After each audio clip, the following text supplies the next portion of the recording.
Common sense was made before book sense. Canaanland Moors presents Common Sense Quick. Common sense was made before book sense. Canaanland Moors presents Common Sense Quick. Legendary, bury me in the North Gate Cemetery, February the 4th day. Son of Mary, day ahead of my born day. Independence alarm makes it a little of a lost case. With case laws, we break them down like Jericho. Keeping all my lions tamed, I'm Chris Jericho. I'll keep a mask on deck, I'm Rey Mysterio. Fake pandemics announced over the radio. Annoyed with the game, the joys and the pains. I'm Rob Bass, mixing with rock the hard way. I was in a lost state. Prophets stood me up right, brought me to a lost gate. Cooking like I'm Salt Bay, prepping like I'm Denzel. Malcolm X, Deja Vu, Roman J. Israel. Had no door, I lay in plain sight. But people still can't see it, so the snake's still showing up. Stakes still high, so the race still going up. Warriors of the North Gate, we not slowing up. Born in the manger, sworn to be savior. Walk through the valley of the shadows of the death dip in slavery. Looking for life, the book of Genesis. Astroplane entrances, invoke the nemesis. Abstract images of past lives kicking in. Danger, running for your life. Finish him. Moorish key man or oracle. Using Trinity powers, decipher allegorical. Lost and metaphorical, holy books are metaphysic. Facts slap a dirty more or a Drew Ali Craig. Calling him Thomas or Walter and get your face caved. Or cut like a close shave. Drowned in my brainwaves. Squash my heat waves. Activating Kundalini. Abyssinia invaded by Mussolini. Selassie I in exile. Reptile in Genesis. Negus appearing real. All I see is false evidence. DA are feminists. Stomped on by elephants. More like no prejudice but want Moorish benefits. When you feel the cold magnetic resonance. Apis horns of the sacred book called Maleficent. Great cosmic mothers. Return to blessedness. No pestilence. Ace all the testaments. Tap into remembrance. Never to forget again. Use energy right. Not put spell effects on men. Wandering the earth plane with no they live shades. Keeps you a mental slave as the horizon fades. It's been decades since Christian crusades. Not enough rebellions. Too many vigil bouquets. Holding on to the fence. Burning on doomsday. War ruled by Mars. It might be on a Tuesday. Canaanland Moors presents Common Sense Quick. What we do here is we add some common sense thinking to everyday situations or comments that may arise. Want to give it a try? Peace, Moors, Islam. We're here once again for Moorish American Awareness Month. It's just something we have to do as Moors, you know. Like I say, we've been doing it. It's not something new. Been putting the word out, but you know, sometimes it's good to emphasize certain things, you know. So, like I was saying earlier, I have a special guest. Because you know, it just turns out that during Moorish American Month, there's Moors in different parts of Moorish America. So we'll just hear what's been going on. You know, with regard to this Moorish thing. This Moorish thing that so many people are in doubt about. You might have saw a couple of days ago or something, we uploaded some videos. So we'll just get it in. This lot more. You're muted still. Islam. There we go. You hear me? Yeah, we can hear you. Loud and clear. Loud and clear. All right, give thanks. Thank you. So where have the travel? So just wanted. Where have the travels taken you? Wow. So this is, you know, depending upon how we're looking at it. So we started out in Colombia. We spent 10 days there. Then we went up to Canaanland for 3 or 4 days.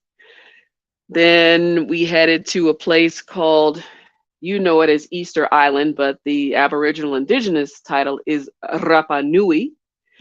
That is the island in the middle of basically nowhere that the Polynesians, the Moai, the Maori, these different groups over the times had inhabited.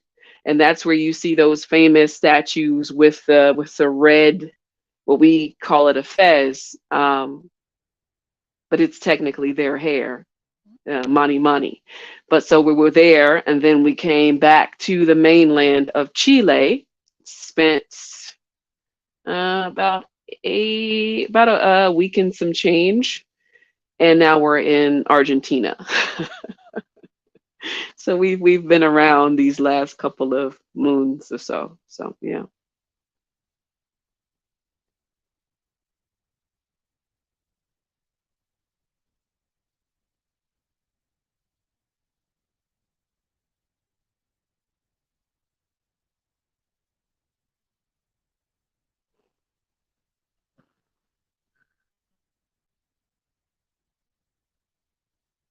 Islam, can you hear me?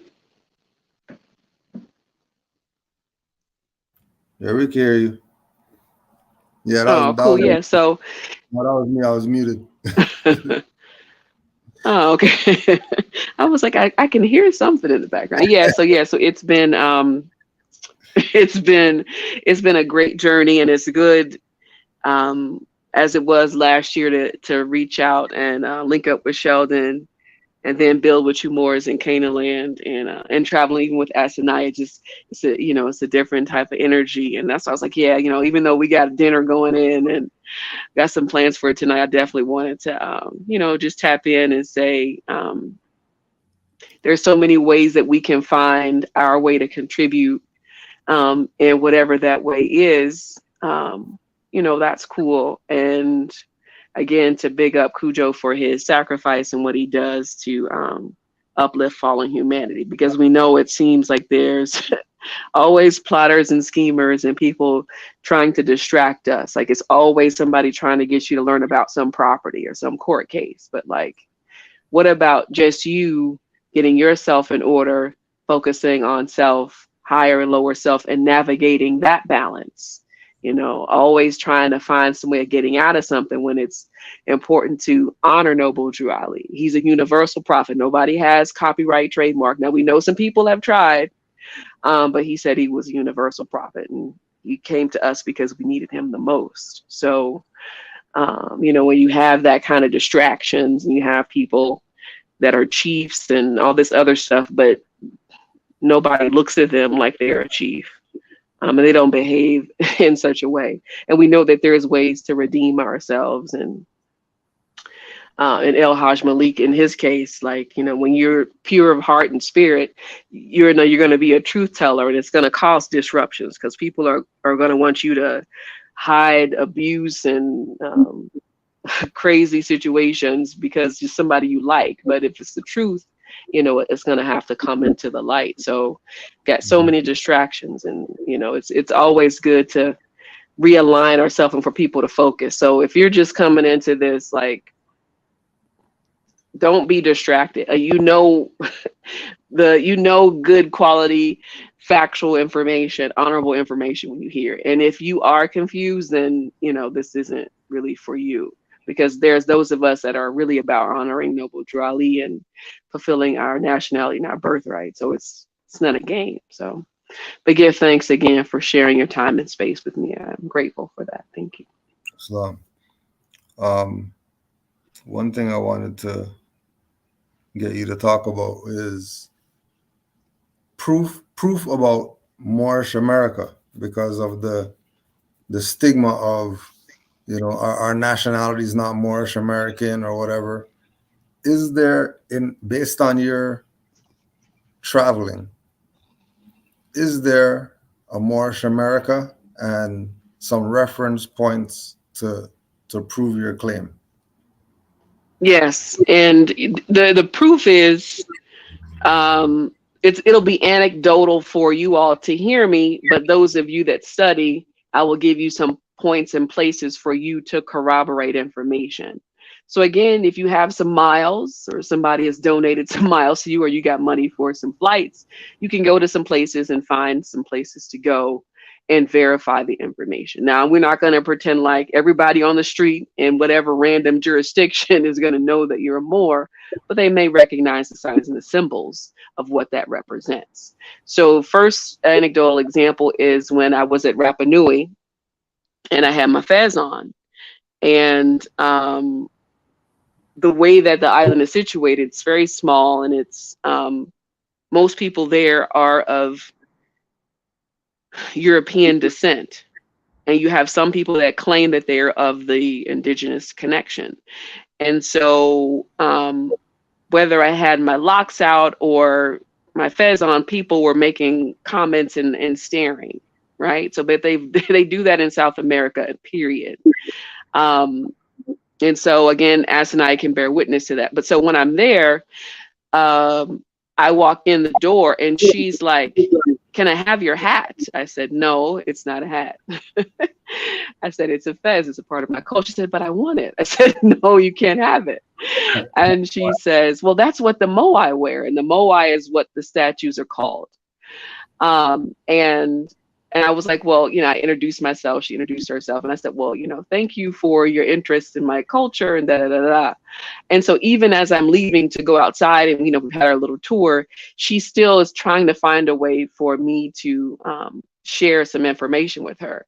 And I really feel that I kind of made a better effort, but, you know, it was a long day or whatever. But she immediately recognized the fez as what the Moai wear. Now, when you talk to people that are familiar with Rapa Nui, they'll say, well, the red is their hair. And I'll say, well, okay, well, that's interesting, but they didn't have red hair. And now when you're dealing with archaeology, when you're dealing with historians or anthropology, a lot of it is their conjecture of what their theory is about something. So we have an example of a woman from Rapa Nui. I don't know what her background was, but she seemed to be, I'm assuming that she was lettered. So she has some academic experience. And so when you're having a conversation with someone like that, the signs and the symbols of the culture is how you're going to make connections. So when we're looking at the book that I found in Santiago at the pre-Hispanic, pre-Columbian, in the sense of like Christopher Columbus Museum, you have turbans in the Americas, according to the Chileans, 2,000 years before they were in Kemet or Egypt.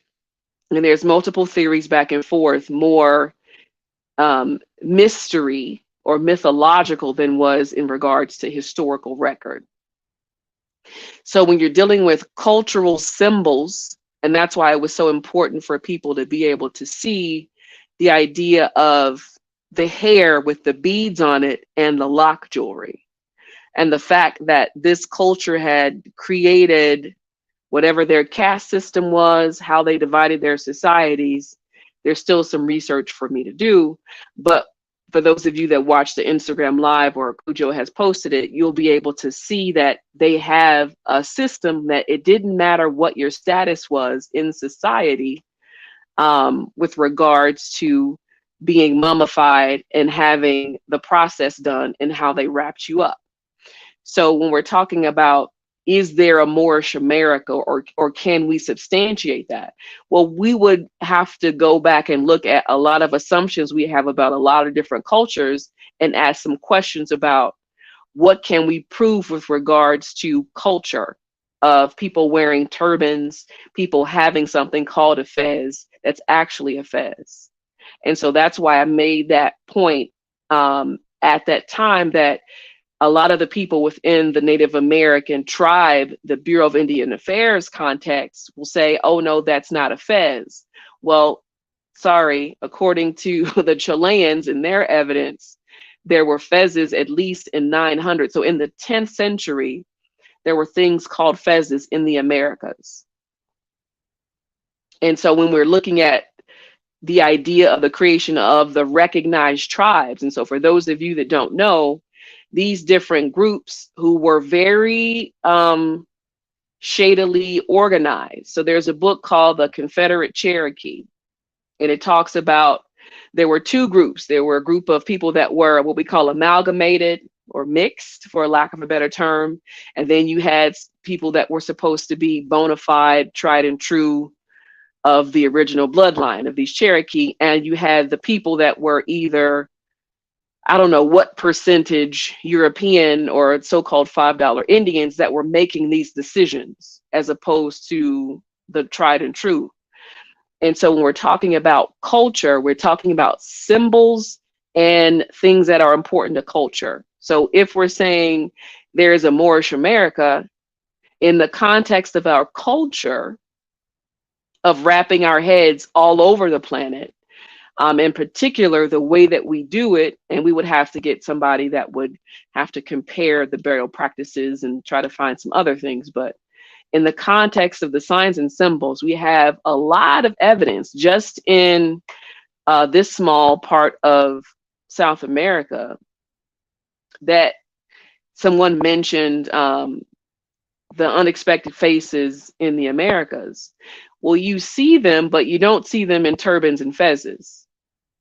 And those are more connected to the Olmec, but it doesn't give you any cultural context. You have different pieces of art, but the idea of wearing turbans and having fezzes from thousands of years up to modern times in the context of our culture is key. And so that would be more of that kind of Phoenician, even Ibri connection.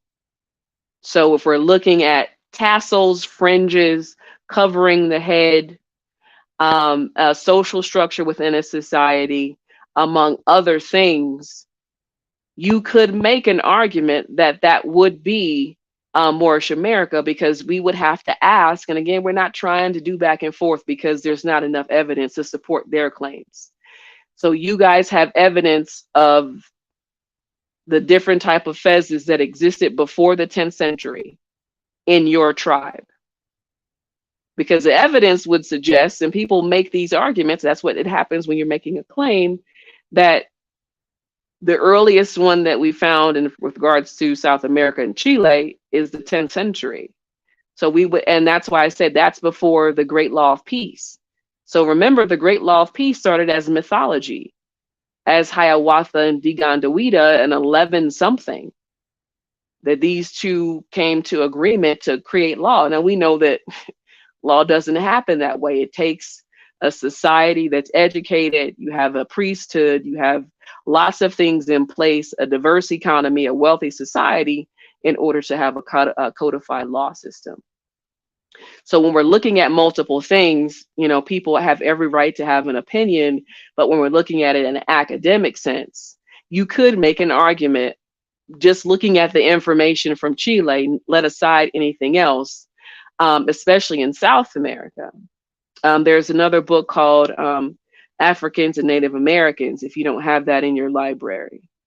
So the Confederate Cherokee, and then Africans and Native Americans, or Unexpected Faces, you know, and all the same other things. But this is why we're saying it's important for those of you, when you're going on your travels, to find these things, and we can add it to the body of public knowledge, and that allows people to use it and make their.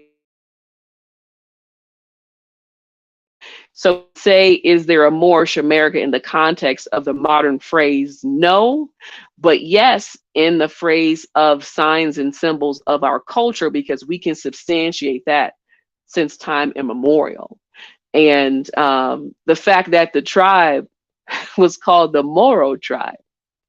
So you could say that there's a Moro America.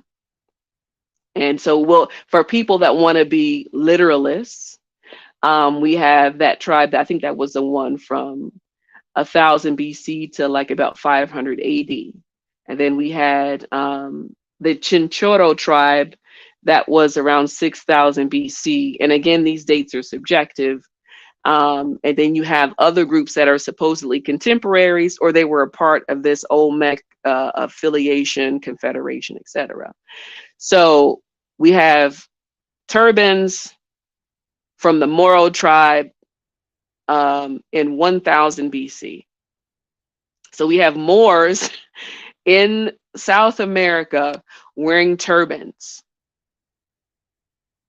in 1000 BC to 500 AD. And then we have fezzes at some point around 900 AD. So when we're looking at like they came before Columbus. So those of you that are not studied and you don't get some of the references, you know, take your time, but it fits in with these timelines. And that's what we're doing, is finding the missing pieces, because, you know, people aren't going to say, oh, well, why would they be wearing turbans down here? And I'm here in Patagonia.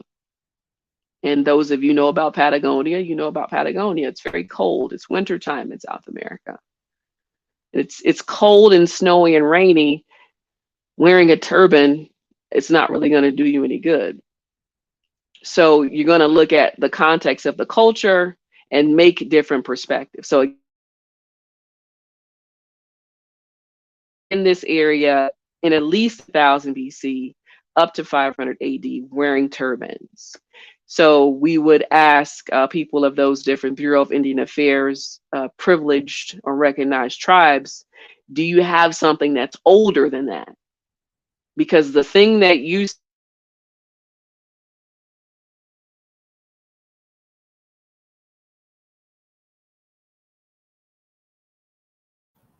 Oh, you're breaking up. We're not hearing you.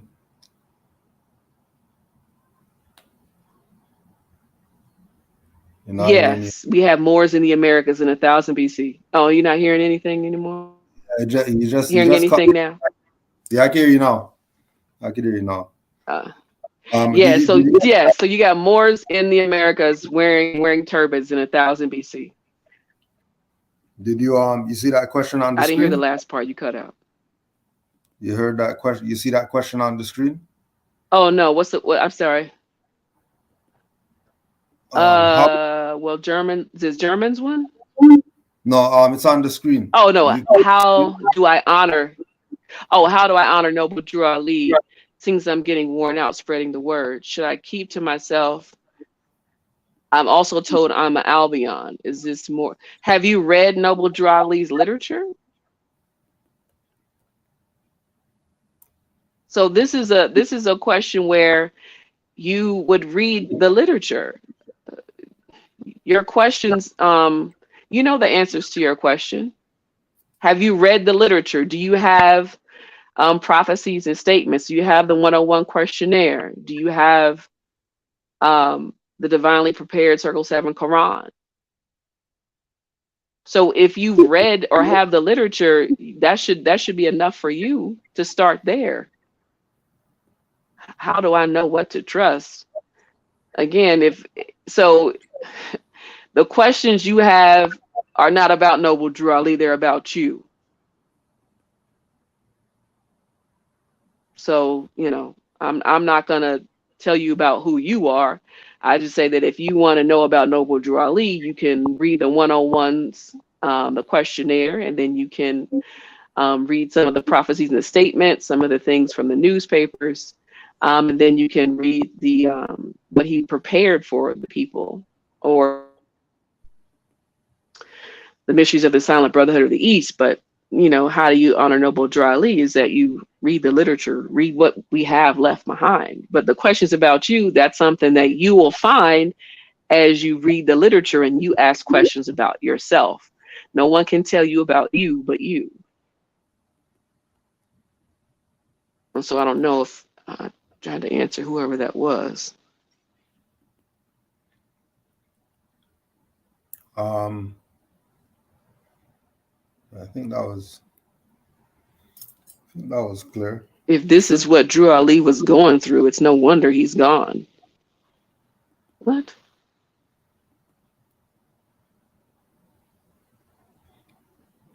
Germans are supposedly people from the corporation. Okay, I don't know. So this we don't want to get distracted. So I think a lot of times people that have questions, they have a lot of internal work. We all still do, but some of you guys have answered some questions that you need to answer for self, not for other people's. So we've all been through that process about trying to tell people they're not Negro, Black, and colored or whatever. And that's a distraction from you doing the work on you. So meet Noble Drew Ali in his literature, 101s, prophecies and the statements. And if you really want to do some work, you can go to that Circle 7. And the key is know thyself. So and if you're afraid of hard work and you're lazy, this is not for you. We're about honoring our ancestors and trying to uplift fallen humanity. So this is not for the faint of heart, and it's not about complaining about something. This isn't the time or space for that. No, back to Moorish American History Month. So we got that with the culture being on this side, that as far as the Moorish culture, the proof. I think that's enough proof. If they need to see something, you can't. I mean, I don't know what more you need than that. Fezzes and turbans, 2,000 years old. Mm-hmm. Now with as far as the different places, is there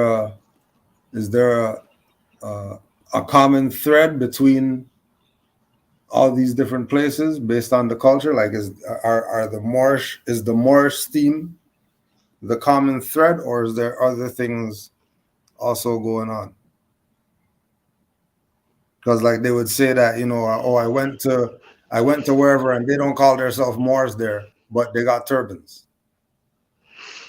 Right. So it depends on the person making the argument and if they're forcing it. And we know that, right? So we know when people are stretching it thin, even though we might vibe with it and we can see the connection, does it stand up, kind of an academic, what we call literature review? Is it going to stand up to people questioning or being able to counter that, right? So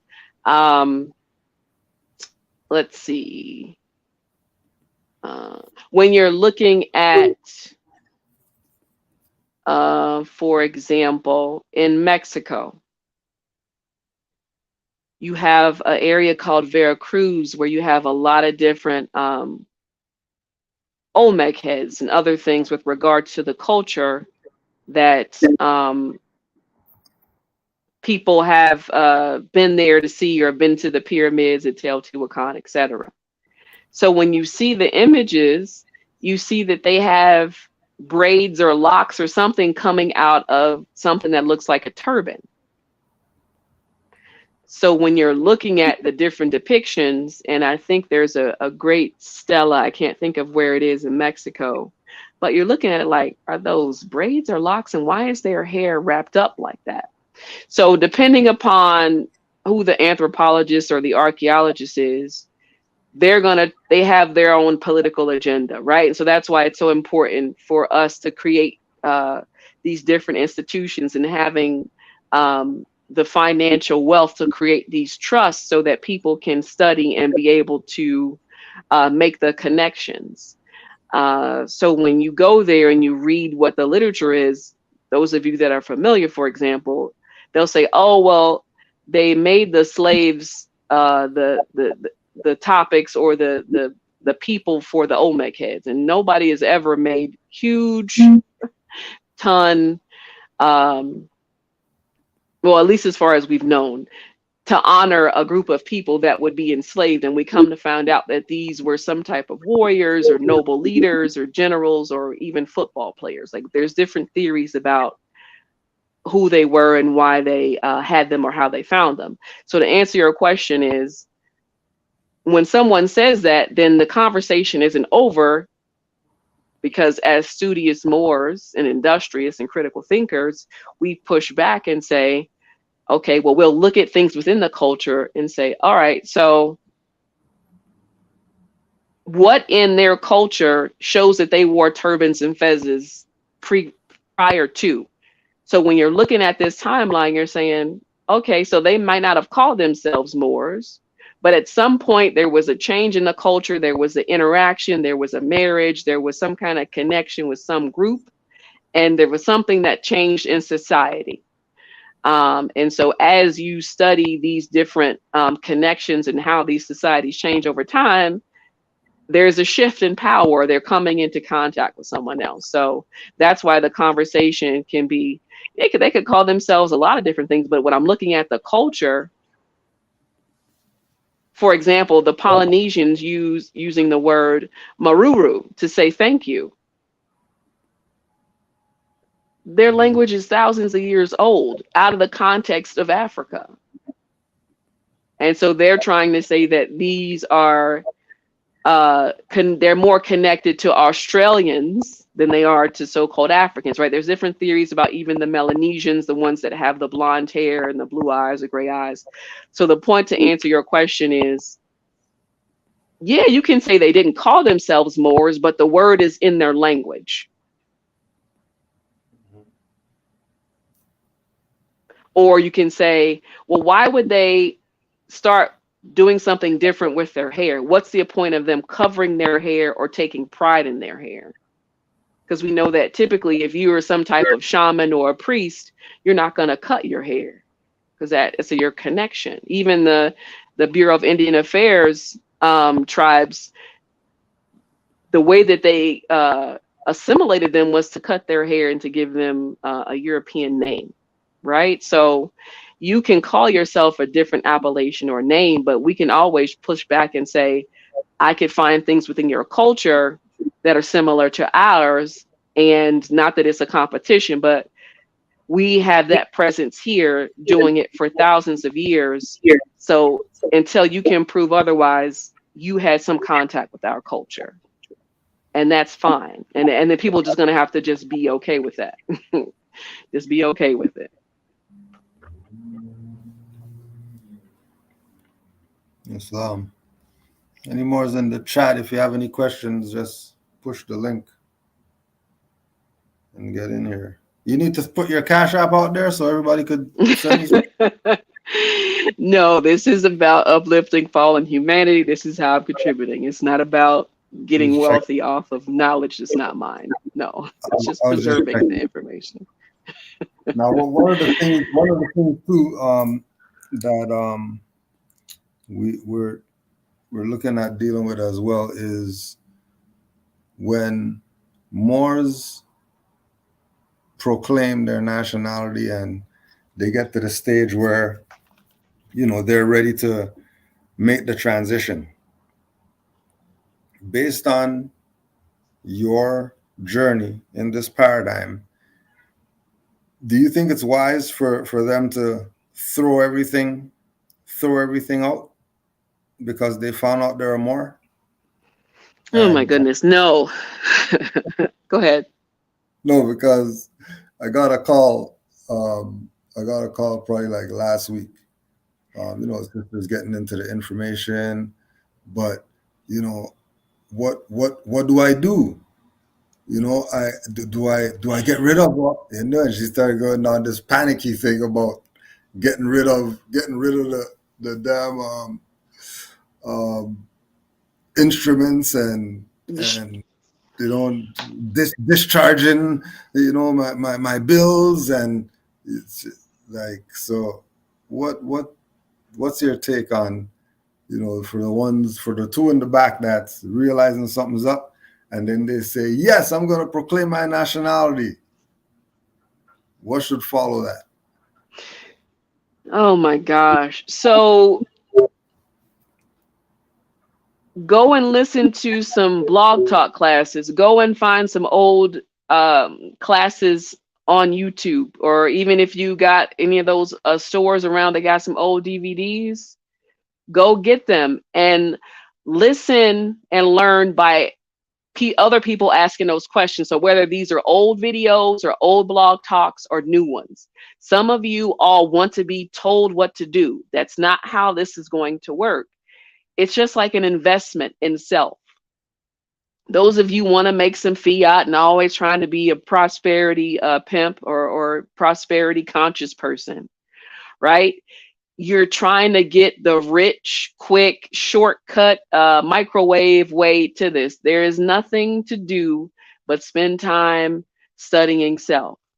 And there's nothing wrong with asking these questions, but some of you just want to be told like that's enough. Now, Noble Drew Ali did say all you have to do is to, proclaim and declare that you're a Moor. That's literally it. But those of you that have to earn a living, you have to take care of your loved ones, you have progeny, you have maybe parents or other people that you might be responsible for, it wouldn't be wise for you to throw away anything. And you haven't been around studying long enough to even know what you're doing. So you need to just keep things as they are and find some time in your schedule to study consistently. So if that's listening to a blog talk on the way to school, on the way to work, while you're at the gym, while you're at the library, whatever it is that's going to give you that time to study, you're going to have the time to listen to other Moors talking about Moors. Don't listen to these people that have something to sell you. Now, you can, but you are making your choice. And when we want something, we spend time investigating, we spend time looking at costs comparisons. When we're pricing around to get a new conveyance or get some new piece of technology, we do the research, get informed, and we make a decision. Well, you're going to have to be informed getting your study tools. So do you have your 101s? Do you have your prophecies and statements? Do you have any other literature? Do you have the Circle 7 Quran? Do you have your Strong's Concordance or any concordance? Do you have your Christian metaphysical Bible dictionary?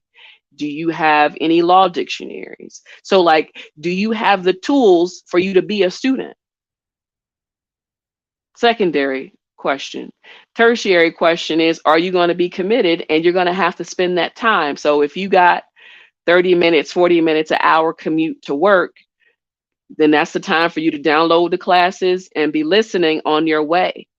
And if you have to listen to a class 5 times, then that's what you're going to keep listening to until you kind of get it. So relax, take some breathers. Remember, this is about uplifting fallen humanity.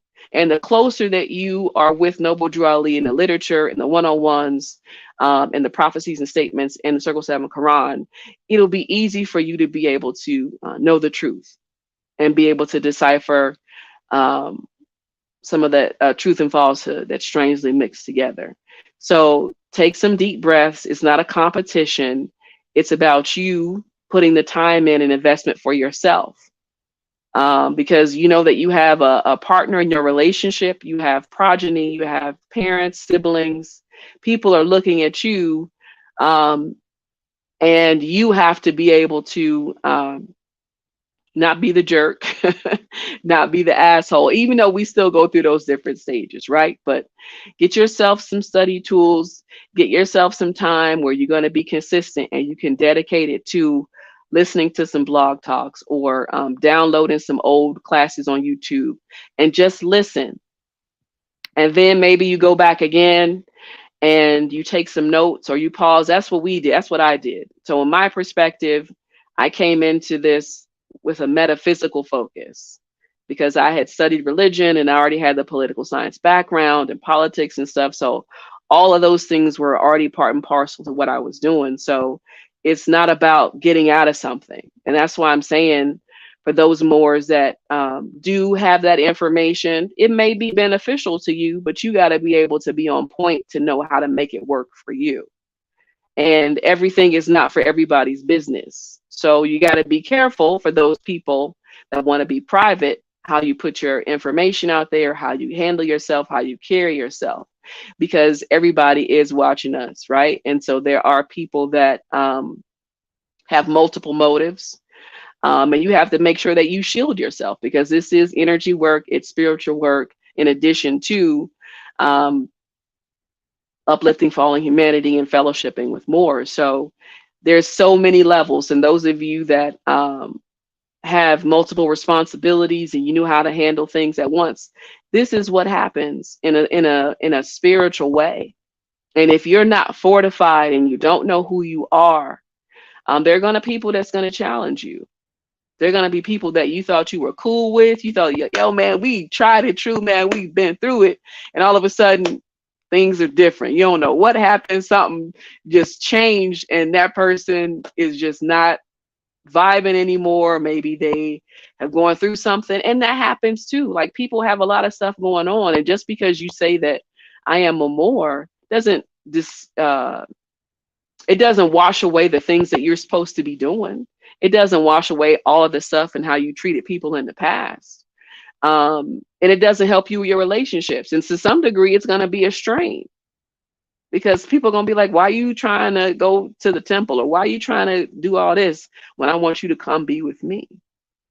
And your children and layers to what you're going to have to do. So I would say, be still, take some breaths, and go and find a place, RV Bay or wherever. There's lots of stuff online for free. So, I mean, even if that RV Bay couple notes is too much for you, you can find the 101s, you can find the prophecies and statements, literature, you can find the Circle 7 online, download it to your devices, read over them, spend some time looking at chapters or however you want to do it. That's one aspect. And then you got to listen to some blog talks, listen to some old DVDs or old YouTube videos, because you need to listen to Moors talking about being Moors. And what does that sound like? And then after you've gone through that, now you're able to start thinking like how you can adapt and handle it, because you just don't want to repeat the stuff that everybody's saying. You want to make it your own. But that's the Noble Drelly talks about divine truth and truth. So stop trying to, Islam brother is, stop trying to be in this quick way or trying to figure stuff out, and stop asking people about what you need to do for you. Like this is self-study. So those of you that had independent study in high school or something, or maybe if you went to university, you might have had an independent study class. And this is what this is, self-paced. Right? You went to the University of Phoenix and got your whatever diploma. You are going to have to be with self and study and get that together. And yeah, you can get your natal chart and all that, but you still got to go and do that hard work. So it's not going to be easy. And some people might say it actually is going to be even more challenging. Islam, let me get these other two riffraffs in here. All right, Islam. Islam Wars. Islam. You know me. Hey, I'll be the riffraff today. I'm just a fly on the wall. I'm the super riffraff, because I was just about to say, us peasant travelers, us peasant travelers here are sitting at the feet of the true and divine international supersonic empress, Moorish empress here. Us peasant travelers, we gotta, every time she graces us with her presence, we have to, sit down and listen intently, intently to what she's saying. Because, us peasant travelers, you know what I mean? We can't hold a match, man. We can't hold a match. Let me defend myself. First of all, oh man, Sheldon, give thanks, man. Good to hear from you, and the other brethren. I think it's Tariq. Islam is finally get a chance to hear your voice in the live and virtual presence. Give thanks more. Anytime, Empress. The honor and pleasure is mine. Ex Cujo, I give honors when honors is due. So you got overwhelming honor. I'm bowing now as I speak. Sheldon, why you always causing trouble, man? We all just chilling, you know what I mean? Just trying to have a Listen, good time. listen. At Trying to have a Alubayeta, good we have time. something called hot foot. When you can't stay still, your foot is blazing. Your foot is blazing. Yours is going lower. So that's why I say us peasants. See, my foot is kind of warm, but yours is blazing. Yours is lava. So I mean, that's why I'm a peasant. Just a peasant traveler. You know, 1 or 2 places. You know, every year. If I'm lucky, you're the au veteran. Mm-mm-mm. One of the Give Moors was thanks. one of the Moors was asking, when you go to the other jurisdictions, does the We're Moors conversation come up with them? It depends. Yeah, it does. And And I do learned to go ahead. no, and do they get it from our perspective as far as like the nationality part of it, or do they have a different way of looking at the Moorish identity?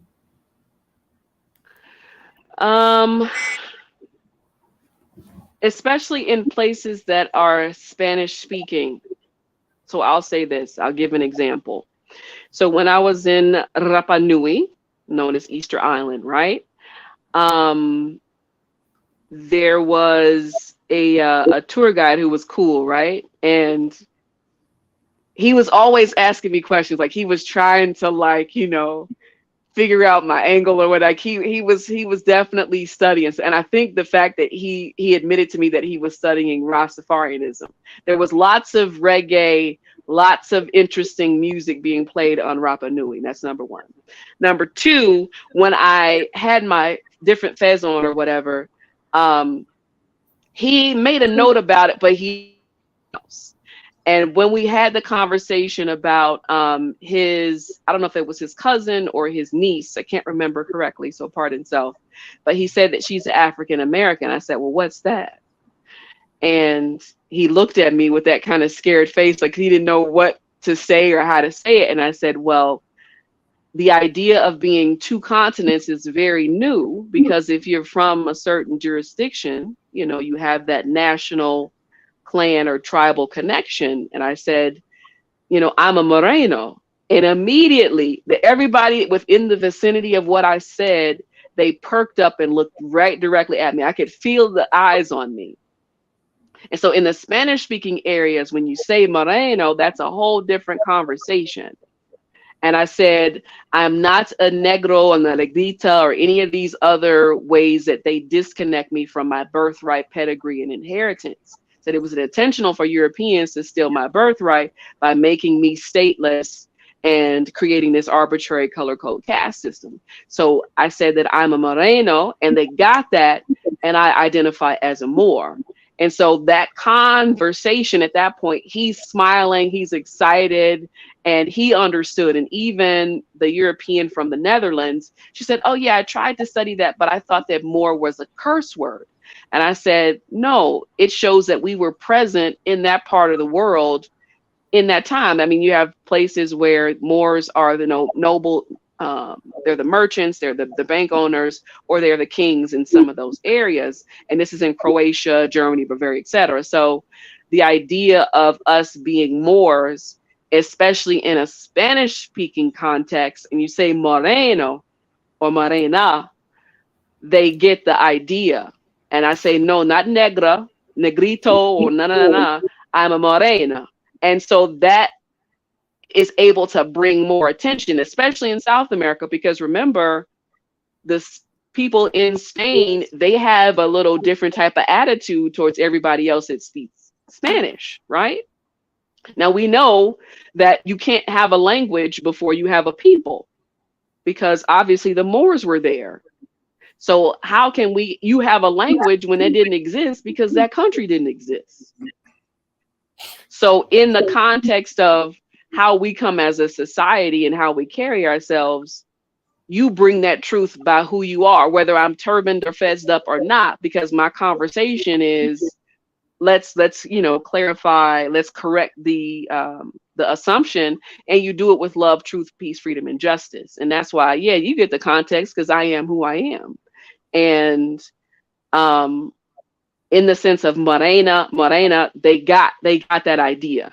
So more they got, but when I said morena first, they got the connection. So yeah, they got other places where people are a little disconnected. And remember, here in South America, just like in the Americas, they killed the Aboriginal people here.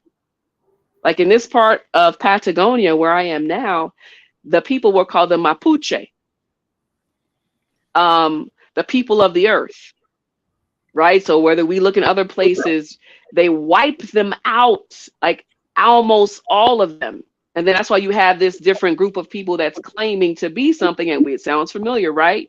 You have all these Europeans coming into the Andes, into Chile, into Argentina, into Brazil. And so if you don't know carefully, you're not understanding, you don't know who the people are claiming to be something. But they'll quickly tell you that they're European. They're not going to say that they're Hispanic or Latino, but they'll tell you. So you have to know when you're going somewhere. That's why I'm saying, in the context of the language they speak, they get it. But when you're talking to people that have a little more connection, like in Colombia, the culture is totally different, more connected, more music. It's not Brazilian like to me, but it's the closest you can get with regards to culture, food, and music, right? So people get the context and the culture of more, especially in Spanish speaking places in Central and South America, because even in Borinquen and other places in the Caribbean, they definitely get it.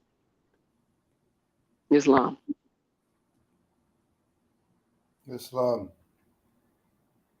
Peace, brother. Islam, give me a minute. Islam, brother Sheldon, brother Tariq. Anything else to add in?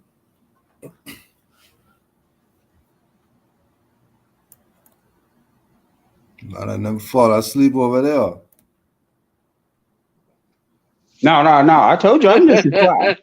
I'm here spectating, soaking up knowledge. My sponge game is strong. Islam. Islam, boy. What's good? Islam, good, Hecky. Good. Everything's good, man. I'm one of them days, but life is good now. Just wanted to camel back off of Mother's point. Depending on the so-called locale where you at, there could be different terms that are used.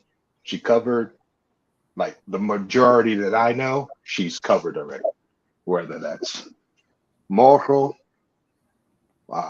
moreno, morena.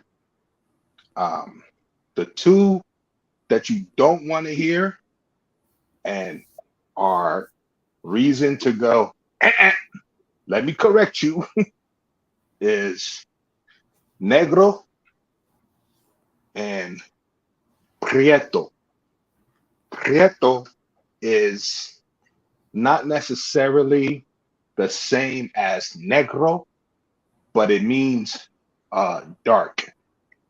So it's when it's translated, especially if you're on one of the aisles, if you translate it, you're basically saying a darky, a dark person. So you're going to cut that in the bud.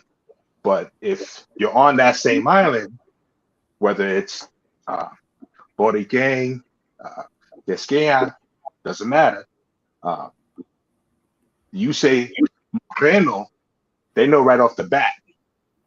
But some folks, especially from that locale, especially in South America, completely, where they got school buildings built with tables and chairs, but they don't have teachers there because they don't pay them. They don't have material, but they have a facility. No one goes because they don't have the funding to make it operational. But you'll see the article that, woohoo, we built a new building. Whoop blah. if you don't have, it's not the building that matters. It's the people's inside. You can get the people in with the right knowledge in there. It don't matter, but at least the structure's there for when it does spark off. You know what I'm saying? But when you do correct someone and you tell them moreno or morena, one or two things I've come across personally in my life.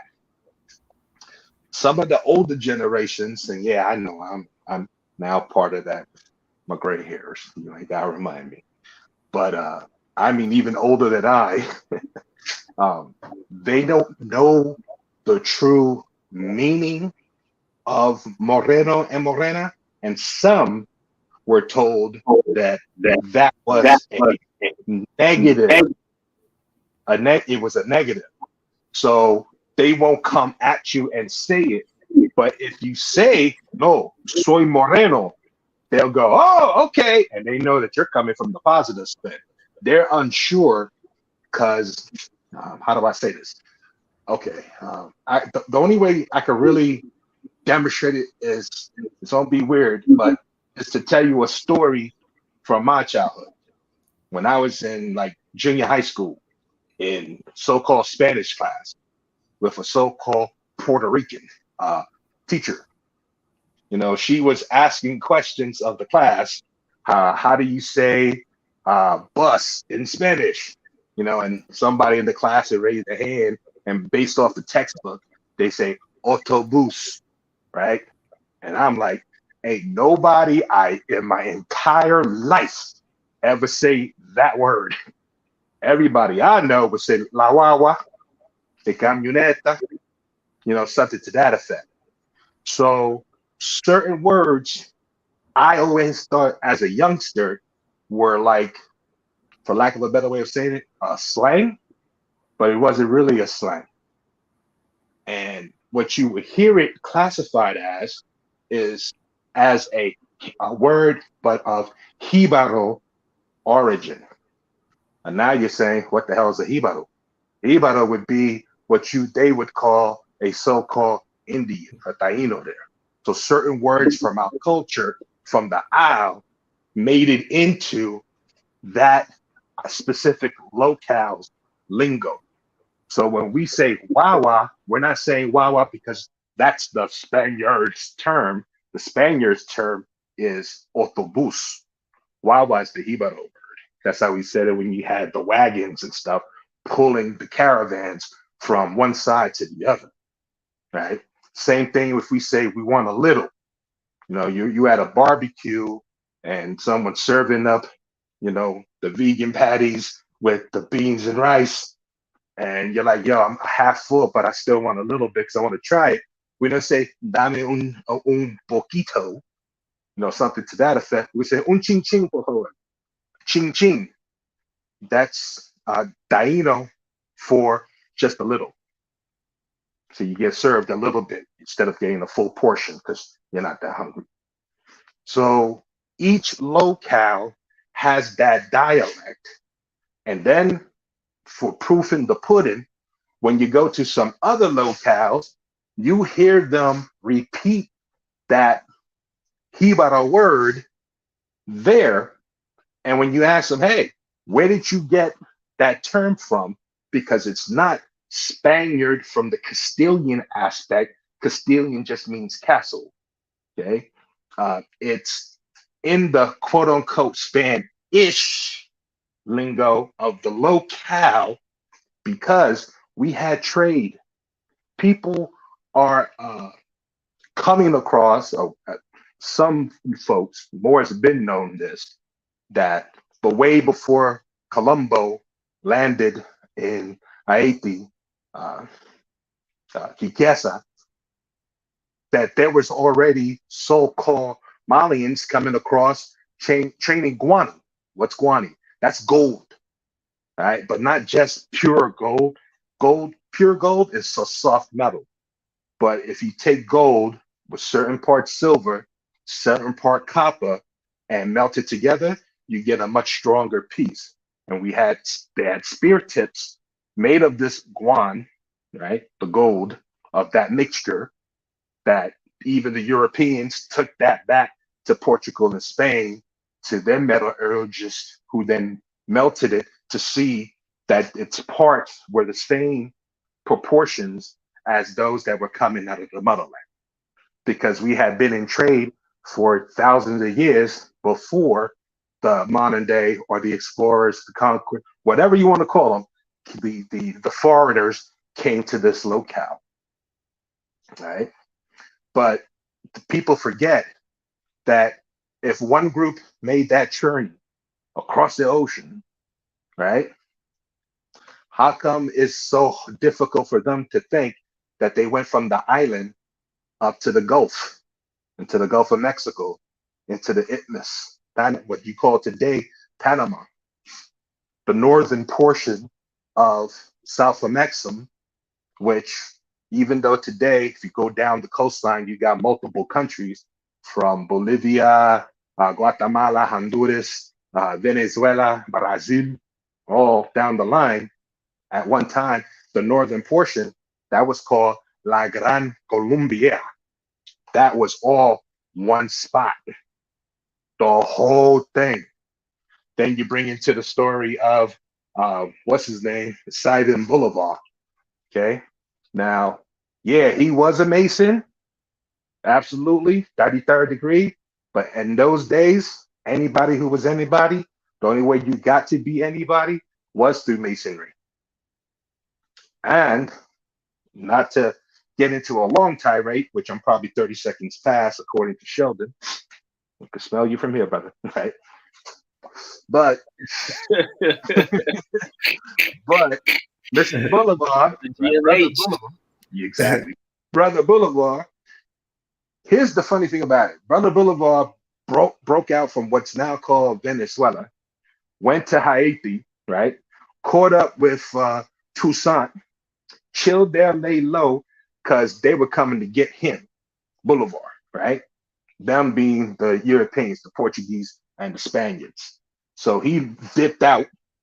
There's another example of, oh, things are hot, hop in the raft, boom, and get your, your keister onto this whatever, and you float on the current, get you to the island. He's did that. Laid low for a bit.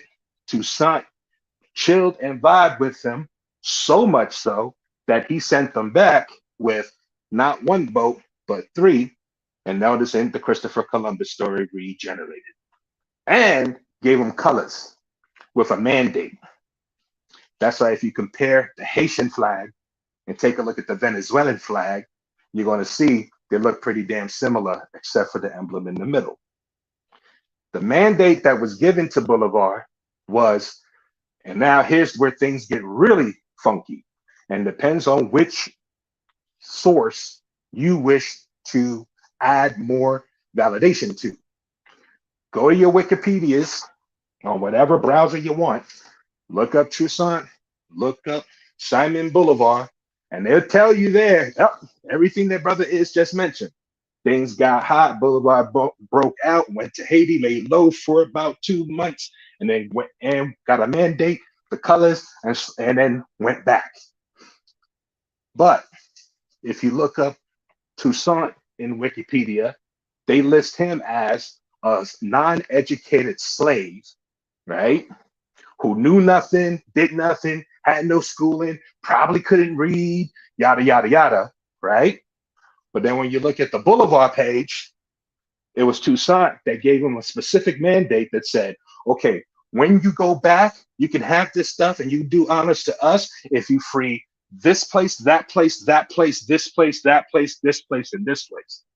And the places that were named were specific countries, okay?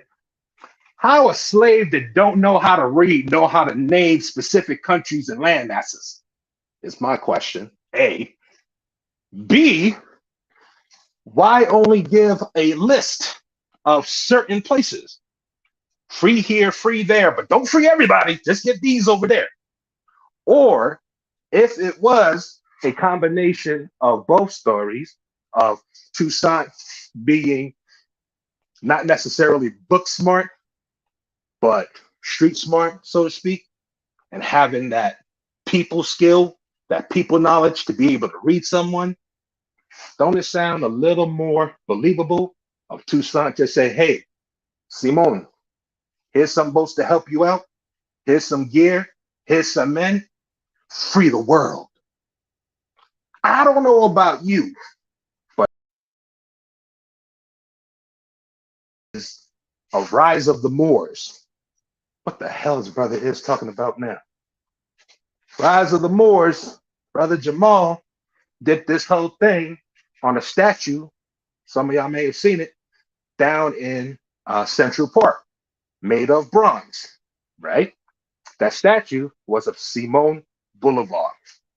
Now, what the hell is there a statue in New York City of Simon Bolivar doing? And why the heck did they decide to move it, send it up to so-called Rhode Island? They smelted it, and that is the copper the copper and bronze that's being used on the Capitol building in so-called Providence, Rhode Island. That plantation is the melted remnants of that statue. Forget that. That's just a side note. How come they got statues of Simon Bolivar in places such as Turkestan, in Asia, out in the former USSR? So to me, that sounds more like when he got that mandate from Tucson, it was free the world and the plague of slavery. And Simon did more than just that. Not to say that he was a all or nothing, yada, yada, but just his efforts, his works, and more importantly, the carrying and the whispering of his works being done gave something that most didn't have in that time. What was that? Was it food? Was it shelter? Was it heat? Was it cool? Nah. There's something you can't buy. This shit's called hope. Islam. Peace.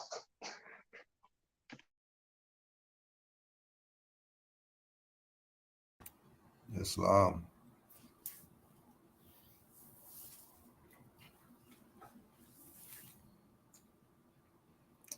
Islam Khalifa. Yeah. Oh yeah, we're not hearing you again. Ask you too. Have you just off the side note, have you heard anything back or heard anything else since? I guess since you did that one video and dispelled that other little group I just I think Brother Is, he can go in. I just wanted to say that one of the things that we noticed that once the in this region here, the Europeans were here, and again, in particular, there was someone by the last name of Moreno that came down to this area and negotiated with the Europeans on the Chilean side, and they had those connections with the Mapuche, and a lot of the words in the language here have the indigenous Mapuche influence. Just like those of you anywhere that you go, the different regional dialects, the words are going to sound different. Like when you met someone from Tennessee or Texas versus, I don't know, New York City or Jersey, they're going to sound probably a little bit different. They're going to speak a little bit different. Just like when they're going from this part of Chile to this part of Argentina. So those different Aboriginal indigenous groups impact the language. And you can tell from people that I know from El Salvador talk about, I think a couple of them had told me that it was just 2 generations ago where people really started to speak Spanish because they were speaking the indigenous language. And she said her grandmother doesn't know what it was called, but they didn't really speak Spanish until she was older in that context. So a lot of this assimilation, a lot of these things with regards to culture it's still pretty new. And that's why some people are like, oh, it's been 500 years. No, it's been a couple generations, because that's why our spirit is still fighting against whatever these things are. It's like you're doing all these things to try to make us forget, but there's something in us that's, when we hear this divine truth and we hear the truth about our nationality, our birthright, where it comes from Noble Drew Ali or wherever, there's something in us that it triggers us. And I think that that's the power of this, is that the different languages we speak, the signs and the symbols that we wear, how we carry ourselves, it's that communication of being able to listen actively and have great conversations with people when you're barely able to speak the same language. So that's the power of culture. And it's the power of these connections that we have and we make with everyone, even within the Moorish paradigm. So just wanted to add that, Islam.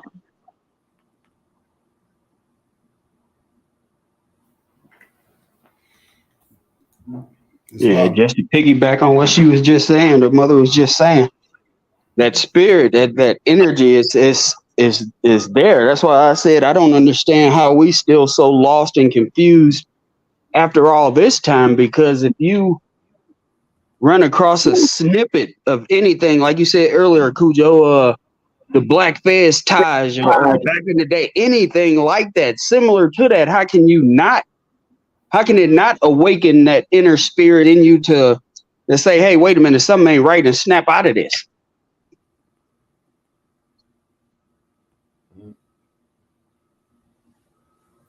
Islam, I like to answer that. Oh, go ahead, more. In a way, and this is just my perspective from what I've seen. A lot of people get that DNA reawakening off of seeing something, but the unfortunate piece is that the foreigners' indoctrination gets reinforced more than the indigenous truth. And what I mean by that is that you may have someone might say Moreno or Morro, and someone in their circle of love would say, hey, don't say that, because they're still indoctrinated thinking that that's a negative word, right?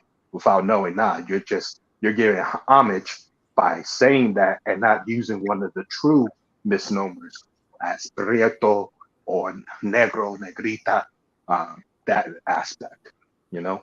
So even though they get the spark, sometimes that spark is extinguished quick because someone else in their circle of love who's caught some heat from back in the day for whatever reason, when operations were much more flagrant and out in the open, to be told, nah, don't use that, you know? So like with change in Spanish, you know, when you buy something and it's a, you know, 1 note and 17 cents, and you give 2 notes and you're getting menudo back, you know, they would tell you what's the cambio, you know, or we don't use the term menudo because that's a Jibaro word, and that's low class because you're speaking like the savages, when that wasn't savage, that was your culture. The people who said that was savage-ish were the foreigners who were trying to extinguish the knowledge of self. I don't know if that's clear enough for you, brother. No, absolutely, brother. I get that 1000%. That's why I was saying and speaking to the Empress's point is, once that you're right, once you get that spark in that DNA and it come out of you a little bit, it can be easily distinguished by loved ones or other ones that you just around or whatever. But if it's that warrior spirit that's awakened by like all of us that are on this panel right now, the ones that are in the call, that are in the chat, that are at least somewhat interested, or else they wouldn't be here. Those are the ones that it's meant for, and those are the ones that's getting it. Those are going to be the ones that when situations like that play out just in everyday life, are going to make it their business to let it be known, like I have in the past. Islam. Same here. Like I told Cujo, and he's very aware of this situation or story or whatever. But at the same time, I was coming into this light. My twin was going into literally going in the other direction into the darkness. You know, like 33 to 33rd degree Mason and all the Scottish, all that BS or whatever. So I mean, and the universe makes no mistake. So I mean, everything happened for a reason. So it is what it is. Yep. And I can't tell you how many people I've told that too, because they're like, yo, they try to give thanks for me to come out and be like, yeah, you aren't right, that person's wrong, and explain to them why, and then show them resources to support the point. They're like, oh wow, I didn't even know that was there. Oh my, you know, they flip out. But it's because they're having that, you know, I think the mothers from MHS said it best. It's the beginning of that exorcism of the indoctrination. You know, and that happens for each individual at different times. Even if y'all both standing in the same room, it might not click for a minute until something comes back and goes, oh, that's why whatever happened in the past. And then they go from there, you know. But it is No, what it you is. have no idea how many of those aha moments I've had over the past 7 years. I'm sure. Islam, I yield. And you're still gonna keep having them, because when I go to a museum and I'm like, yo, is that what I think it is? Is that really is that a turban and a full, like they had it, like the stuff that I just seen in the last like whole moon is beautiful. And so my only pushback is that we got to give each our brethren and sistren a lot more credit, because it's quick to unlearn something when you know it's not healthy for you, when you're on your path, and you don't have time to be judging everybody else because you're on your path. And so people will, especially your loved ones, and sometimes it might be a little long, or it take a little bit, it might be a rockier road, but your vibration and how you move in the spirit. So it's one thing to be able to know something or have the gnosis, right? But to have the connection with heart. So remember the idea of weighing the heart with the feather. And if you have to say these different principles and in the affirmative, and is your heart light as a feather? So we got a lot of Moors that know a lot of stuff, but are their hearts as light as a feather? So when we're talking about the layers of how we move and how we do things, you know, it's like when we had those builds with Icon and some other Moors, like we want to be focusing on everybody outside of self. It's a microcosm of who we are, and we got to be able to give people more credit. Like Moors are doing a lot of good work. Just because you can't see it, just because it's not in your periphery, doesn't mean it's not there. You know, even just the trajectory of now, everybody wants to be Aboriginal Indigenous. Before, nobody wanted to be. Yep. So even within the skewed whatever that way is, people are, nationality and birthright is being discussed because of the work that these elder Moors put in 20, 30 years ago, even though it's manifesting in a debate on, you know, Black News 102. You're like, okay, the conversation has changed. Now we still got the same characters, they look different, but they still represent the same archetypes. So, you know, I Brother Tariq, I get what you're saying, but we already know it's going to be the few, right? It's not going to be a Beyonce concert with the legs wide open, right? It's not going to be that. That's right, sister. The prophet said it best. A handful. I have fingers left over. I said earlier, the master teacher said it best. Once you put these glasses on, you can't take them off, but you got to have a steady and stable mind in order to put the glasses on in the first place. I'll share to that. Islam, I got one for the mother. Empress, quick question for you. In your travels in the Maxim, and when you was at the museum, that at any time they bring up the word Carthage.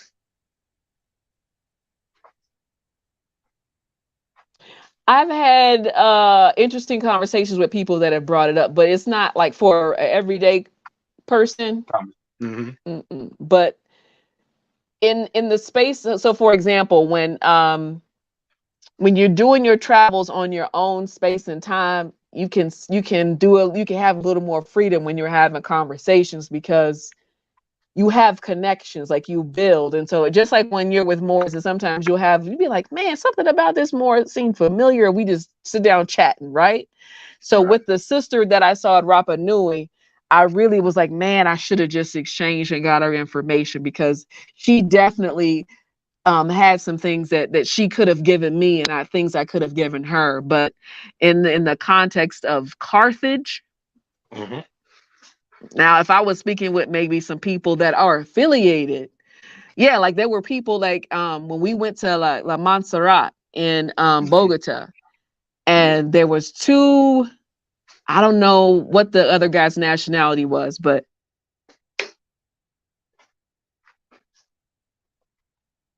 and that's why I said the energy in that church. Now we know it's a temple when we came in, but it changed, and everybody got out of our way, because I was like, I see, that's the mother right there. I said, oh my goodness.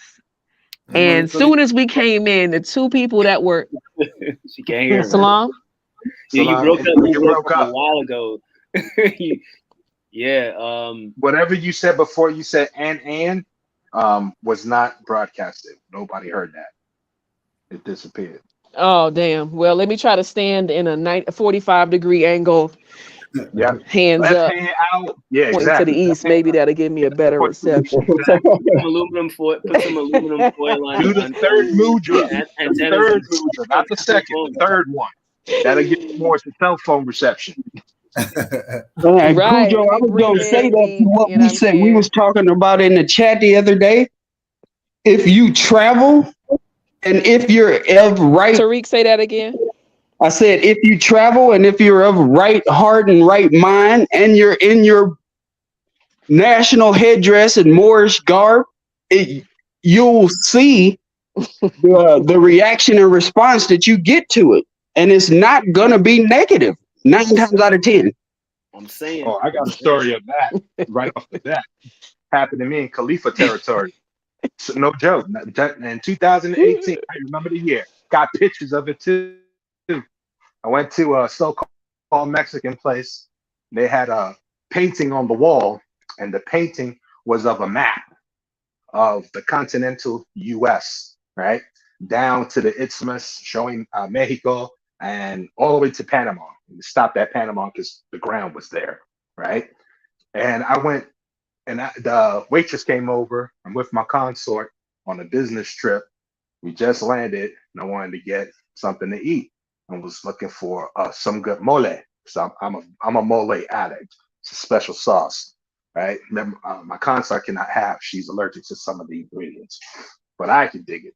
So was trying to get some info out the waitress, and I asked her about the mural on the wall. And she's like, oh, I can't answer that. You should talk to the manager. She's standing behind the counter at the register. So we get our orders in. We're waiting for drinks and whatnot. So I'm like, honey, give me a sec. I'm going to go speak to the manager. And she's like, okay.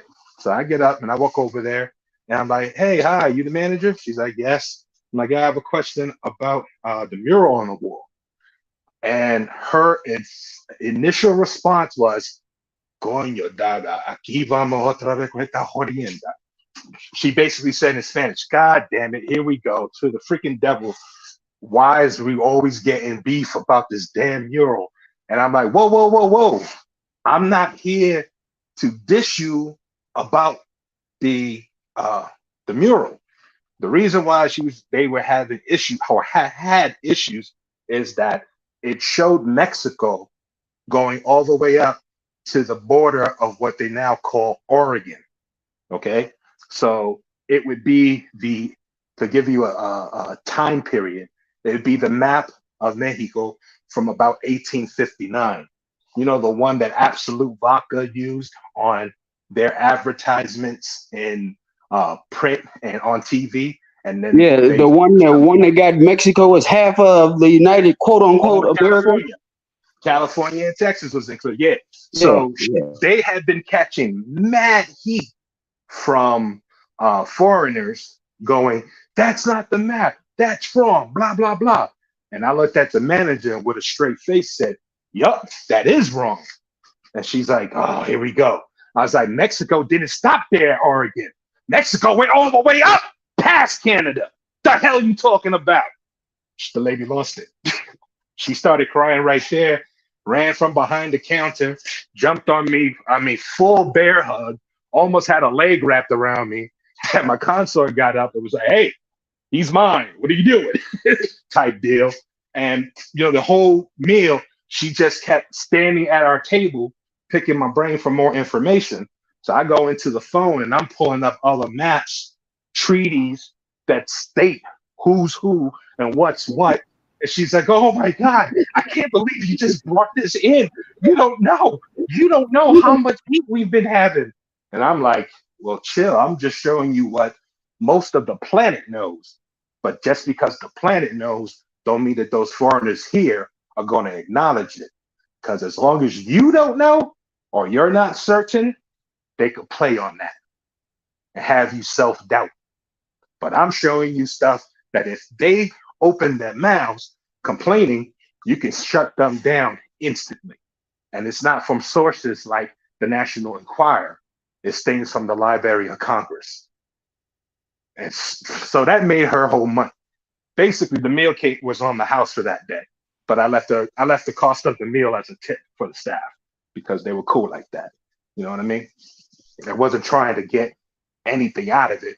I was trying to give respect for the fact of, wow, you painted this, but this is only an 1859 representation. If you went before 1859, you would have to extend this way farther, and the U.S. was further east. It didn't come this far out to the Midwest. So it's just the story since you brought that up, Chili. Just like, oh, and Mother, the reason why I asked you the question about Carthage is I was wondering if at any time you had learned on your journeys how to say Carthage in Moorish Latin / Spanish.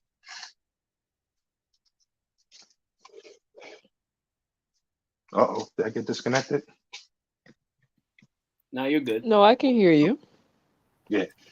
Did anyone tell you the how to say Carthage in so-called Spanish? Oh, is it Cartagena? No, because once we get the vibe going, it pivots into curiosity about, this Inquiry. Morena thing and this Right. Moor thing. Like that's where the pivot goes. Yeah. So it goes there. I'm blessed because then I get to give it to you. Yeah. I feel real blessed because Carthage in so-called Spanish, it's got the henna.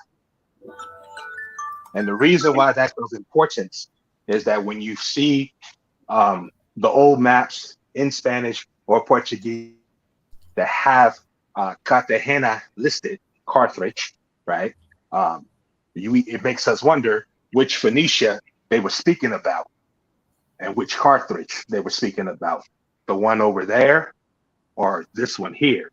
Because what I had told you on the live that you did from the museum with Asanaya is that South of Mexum also had a fez, not a statue, but a region, an area that was called Fez for the longest.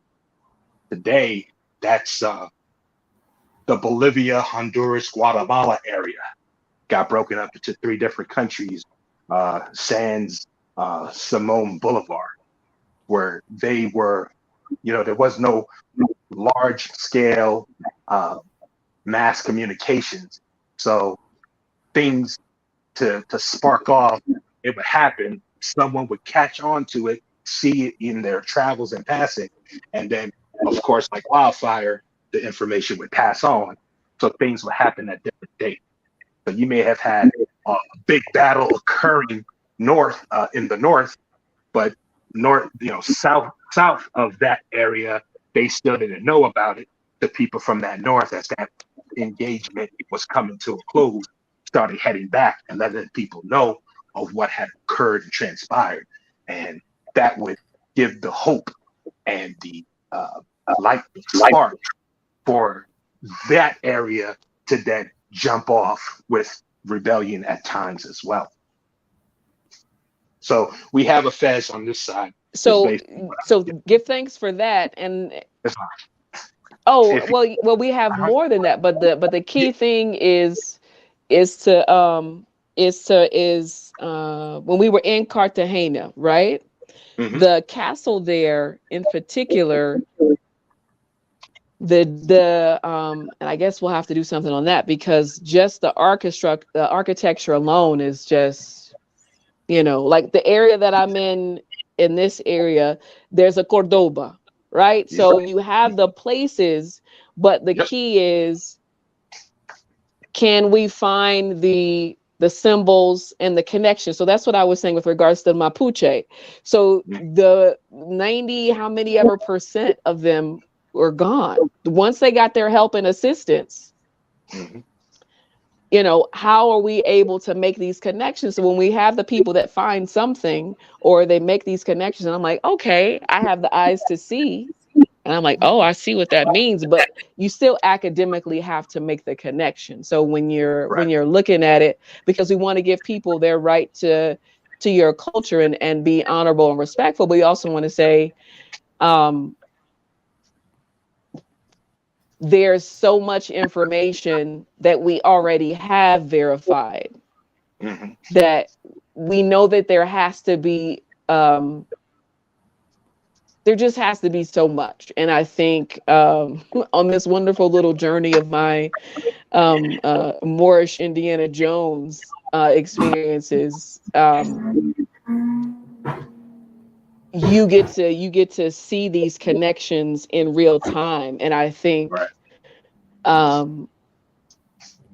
we can, and that's the benefit of technology, use the time and space in our meditation or astral projection, Akashic records, whatever you want to do, and make these connections. But when you're seeing this, like, there's no way in hell that some European, from where they ever came from, even if they were Italian or German, could design the fort or a castle like this, while you're controlling the indigenous population, while you're protecting the ports, and you have the talent and the knowledge to make these Masonic and spiritual alignments the way that this things is built up. So in particular, when you said that, automatically my mind went to the fort and the castle that we saw in Cartagena, because the people there, it's a different vibe. And it's a coastal town. Sure. Most are. Let me give you one more thing. For that Fez reference and Cartagena cartridge, there's a book. I've posted pages out of it on Instagram way back, really early on when I first got onto social media. But the book titles just came to my head now. It's called Tierra de los Moros, so the land of the Moors, and it's shows northeast, the eastern seaboard of the so-called United States, right? No, north of Mexico. That's listed as AMaurican or Almericaos, OS. Okay, and then when you follow it down past Tejas into so-called Mexico and the Isthmus, which is now Panama, that's when you get into La Gran Colombia, and you'll see under the Gran Colombia, you'll see the area known as Fez, as a coastal area, top of Venezuela today. But like I said, between Venezuela, Guatemala, Honduras area was the Fez. But the book itself is titled Tierra de los Moors. It's a land, a terra of the Moors, of the Moros. The author is slipping my mind right now, but I know I've had it posted on IG, and I know I've used it in Reels as well, to put the map up to show that specifically on that map, that the eastern seaboard of the United States, where they want to call the 13 colonies and all that, that from there, from the Florida side, going up past Georgia, past the Carolinas, going up towards Delaware, was known as AMaurican, and there's a book on it.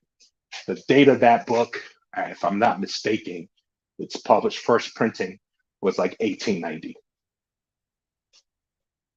So to give you an idea of how long that the information's been out, but has been obfuscated with the indoctrination program, that now it's no one knows, no one's ever seen it. But I did. And you can find a copy, PDF. The physical is expensive as all get out. And of course, it's in language. So you will have to take the time to translate if you have to have it. It is not. I yield. Thanks for that. But I think that it's as real as it becomes to us. So like when Cujo asked the question about what would you do or how should you move, we knew, or I knew, I'll speak for self. When I heard Rick Smith talk about Noble Drew Ali, when I heard Bobby Hemmett say Noble Drew Ali, before I ever know about a Taj or a Raz or Hakeem Bey or anybody else. And when I got that message, whatever that first message was for me to keep going, I knew it was true. But as you go through your journey, right, for those people that are listening, and you just find more and more and more, and shout out to the Bregman, more and more I study more, right? So I know I'm a more, right? So when you're going through that knowledge of self, and people will say, well, it's like a self-fulfilling prophecy. You're just reaching out information that confirms who you are. I don't even have to do it anymore because it makes it, it becomes easier, and it's academic. It's not even like I'm reaching. It's not even like I'm doing something like, oh, this is the lost tribe of the Ibri. Okay, yeah, we can be, and we are. But when you have the academics behind it, so if for people that are indoctrinated or only want to use that or only want to say, well, there was no moral tribe. Yeah, there was, 1000 BC. And so now, and so then it's still not enough for those people, though. It's still not enough. So to Tariq's point earlier about, I don't understand. Yeah, you do. You know exactly why. And I think that there's an old video of Taj correcting Sabir. And he's like, why do you, I don't know. He's like, yes, you do. You know exactly why. Because you can't profit from it if it's open for everyone and it's accessible for everyone. And we're giving sources for people to have more information. And this is about your nationality and birthright. And you're going to do with it what you will for yourself and for your progeny and for your clan. And it's not about, being a prosperity preacher. Right. Oh, you need to come buy it from me. Even though you can get this for free, you want to come and give me 5,000. What? You have 5,000 notes that you just going to take and give to this random person? Must be nice. So it's not enough for some people. And the stuff that we already had was more than enough. It's still not going to be enough. Right? So like I think that you understand what I'm saying? Like it's never going to be enough for those people. Yeah. Oh yeah. There will be some that nothing will be enough. But at the same time, like my personal journey, give thanks. I yield. When I got into this, I went into this from the mindset, the erroneous mindset of, okay, there had to be a whole bunch of different people here at one time, which is true. If you go back to just the late 1700s, you had different peoples from different lands all over, but only one's peoples was always here. That was the part that was obfuscated. The part that took me the longest to mentally and spiritually digest, that was the biggest self obstacle, was the global aspect. Because the idea of thinking, you still got the mental picture of TP and canoes going up and down the stream only. And that was the bulk of traffic of how you moved. But unless you were, backed by some quote unquote fake royalty and came on some big barge that took months and months to get with, how would you have this, world commuting? It took me going in and finding the actual chronologic records of different voyages from the Islamic side, from the Moorish side, to go, holy crap, we really did. We were navigating the seven seas, hitting all four corners of the globe. And I have a day by day recount of this trip. It's almost like I'm there. And, for me, when I read, I'm transported from my environment and I'm placed into like a bug on the wall in whatever media I'm reading.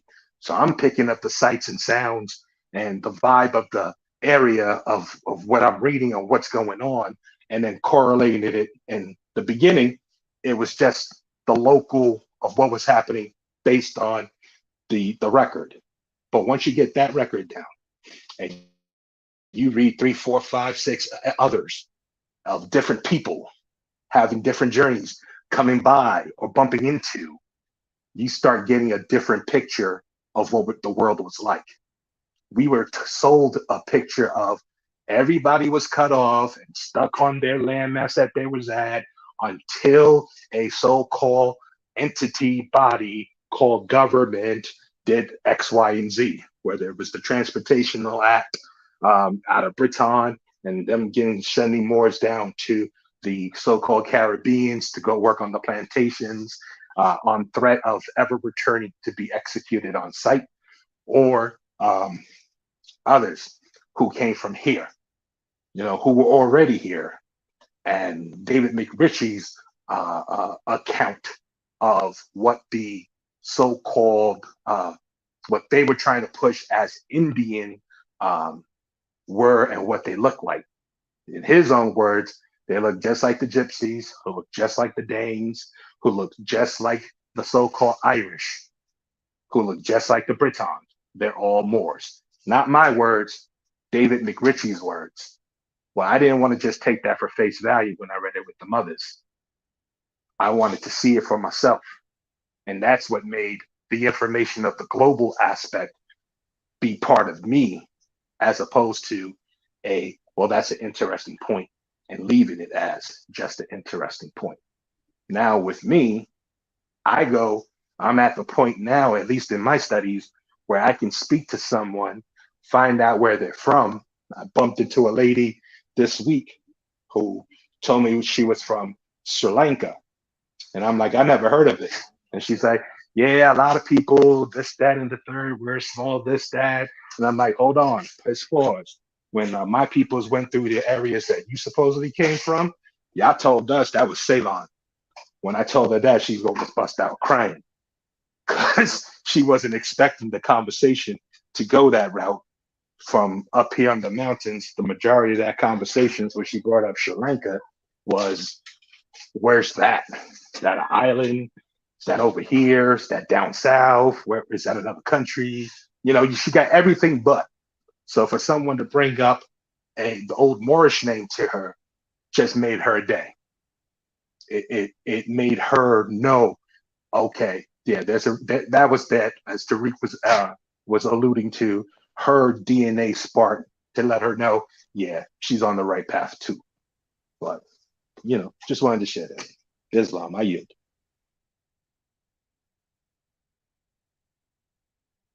Islam, Brother Sheldon just denationalized me in a group chat, and I just wanted to put it on the record because notice is Asian. I'm saying I just wanted to put it on the record. Brother Sheldon, would you like to respond to your denationalization? I did not denationalize you. You Oh, you're laughing? Is it funny? Is it funny, you dirty Moors? okay? So, so for all y'all Is that it don't know funny? the joke, for all y'all that don't know the joke, see, she made a comment about she was on her Indiana Jones, right? And when she said that, I'm like, oh my gosh, I can't resist. So I said, now you're officially Empress Khalifa Bay Jones.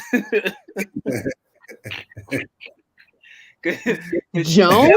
She's What are you the doing to me? female. She's the female Indiana Jones.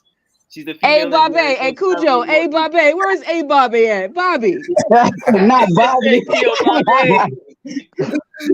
Yeah, That's Come on, Bobby. man. Indiana Jones Get Bay. him, Hey, Bobby. Bobby. Where's A Bobby? It's Indiana How many Jones Asiatics Bay. at the U.S. are Joneses? But the Bay is still in there. Come on, man. I don't know, but I mean, like, you know what I'm saying? This is fighting words. Where's A Bobby at? A Bobby.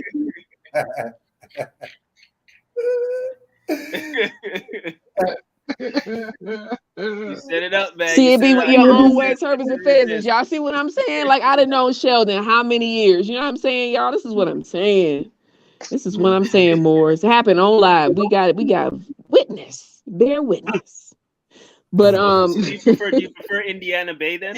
but I wanted to pivot, but I wanted to call you.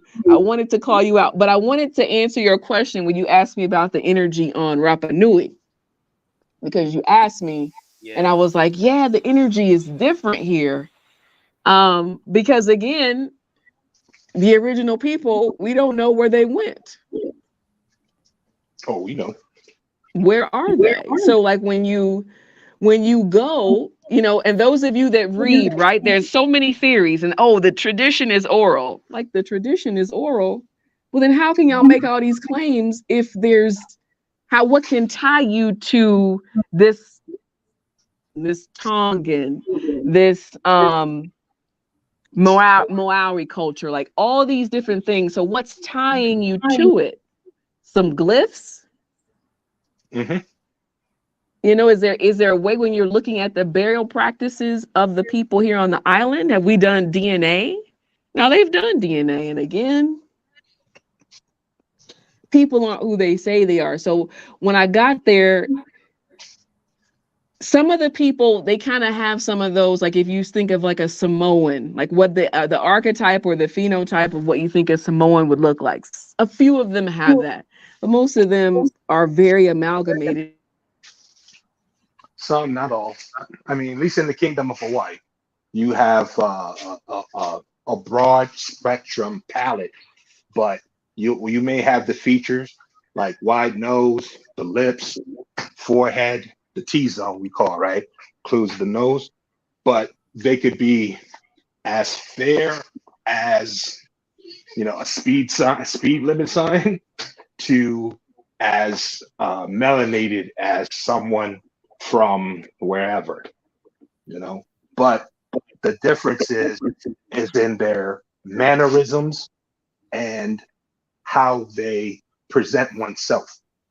Because you'll know somebody from the islands by being from the island, because they'll either come at you with the pigeon, or they'll come at you with from in language, however that may be.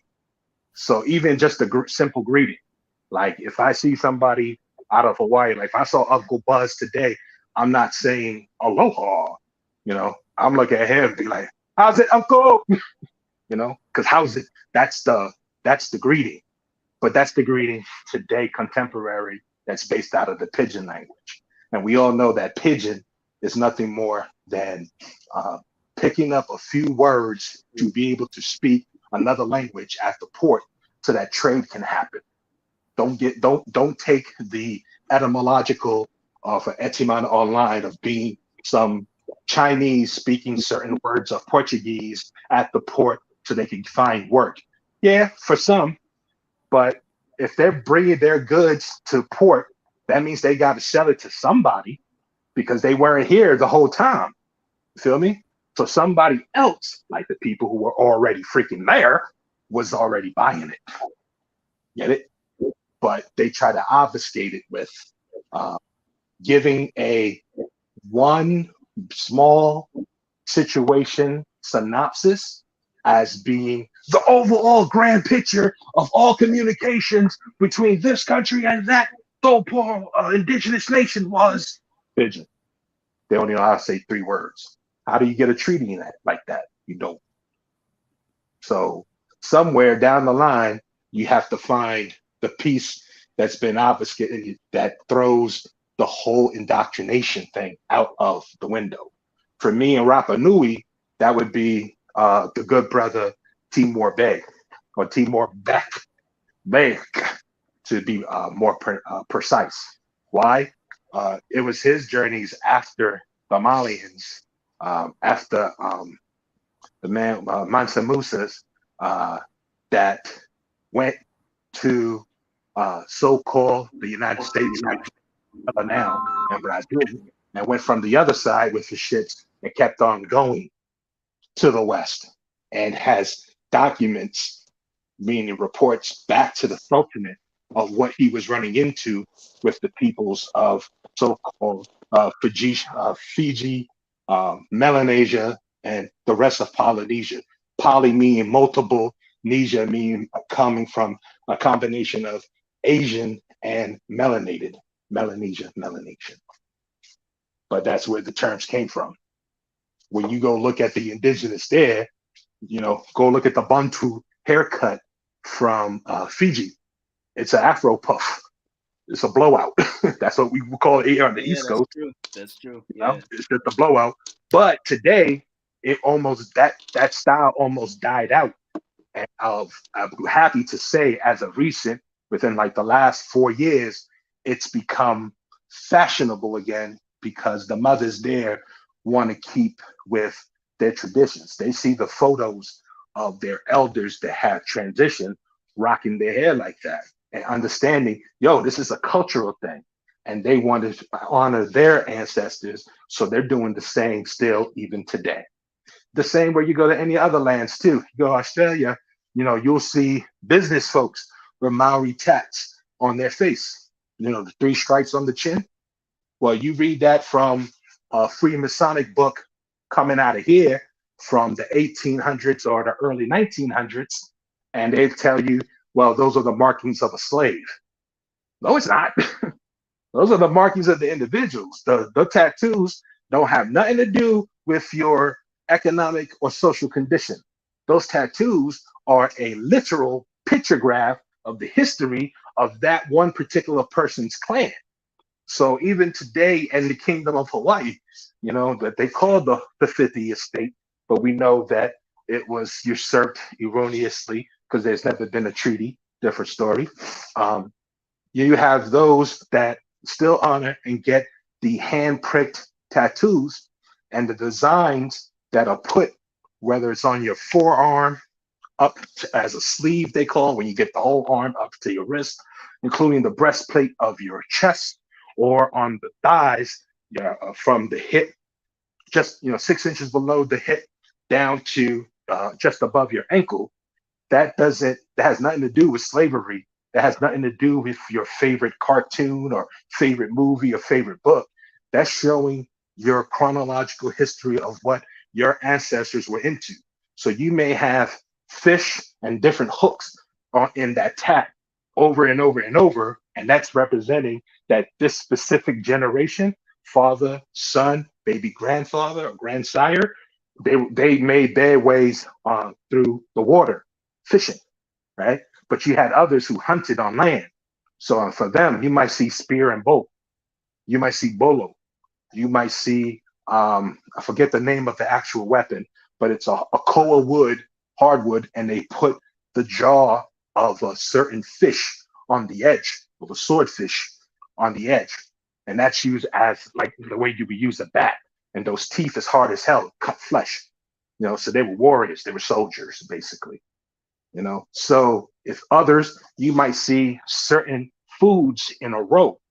Why? It's representing farming. That's what they did.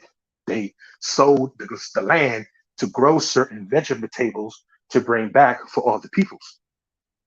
So they didn't have necessarily a book to write it down in. They had their skin that told their story.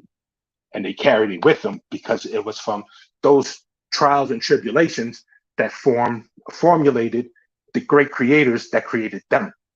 And when I say great creators, I'm not talking about Mr. Ookie Spooky in the sky, Mr. Invisibility or whatever. I'm talking about their person's parents, with the term that we use now, mother and father, right?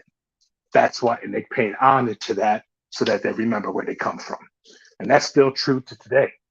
You'll see people, you can go on whatever your web search you want and search Hawaiian tattoos or Fijian tattoos, Tongan tattoos, and you'll see that they'll have different symbols that represent different things, such as if you were leader of clan or of tribe, basically different positions had different emblems. However long that family carried it, then you'll notice how big the band would be on their body. Just things like that. Islam. Islam, and I just want to give thanks, Empress, for that the live that you did, and then it had the at the end it had the thank you. What was it? Moruru? I think it was Moruru or something. And that's just more ammunition. Yeah, when yeah. I saw that, yeah, when I saw that, I was like, that's just more ammunition to like the second common sense quickie. That's the meaning of more. That's just more ammunition, no pun intended, to how far it goes back and how that's still like I was literally I'm making this short little video to put on IG for my European peeps to let them know, like, don't let any people that look like us or any people that look like you tell you that the word more is negative. And I'm putting together all these different pieces, and it just got me like revisiting the information that I had for the meaning of more part 2 with the Polynesian, and how it also said that the people of Eastern Islands, some of them were Polynesian as well, the Maori. So I'm just like thinking like the distance that these guys traveled in like some little canoe across the freaking Pacific Ocean is just nuts. But the fact that the meaning of Maori in their the meaning of Maori, Mauri, in their language is life force and spiritual essence, and then now you add uru to it, and it means thank you. And all of this predates Proto-Greek. You know what I'm saying? On top of, And that's the end of it. Brilliant. Yeah. End of the drop the mic right there. Yeah, exactly. On top of the hieroglyphics dictionary that people want to say, oh, it's a Shriner and all that stuff. Well, okay, get rid of that information, no problem. We'll take our Maori brothers and sisters then, and exactly like you said, that's a mic drop. Yep. So I'm kind of putting that all together so that and just to cut your wisdom, yeah. Remember, they're called the moai. The actual statues are called the moai. Exactly. That's it. Pardon self. Yeah. So that's it. So I mean, I'm just putting this together really, really quick. I want it to be like, hopefully I can get it in a minute so I can put it in the stories and then also post it. And yeah, I'm just gonna let them know, do not, and I'm gonna tell them like, don't let them also, like, when people want to change names and stuff out here, fight it. Don't let them do it, because they're just erasing our history. So with that, I yield. Sheldon. I'm sorry, mother. Just wanted to give you something on that project that you're working on. Man, and the word is escaping my mind.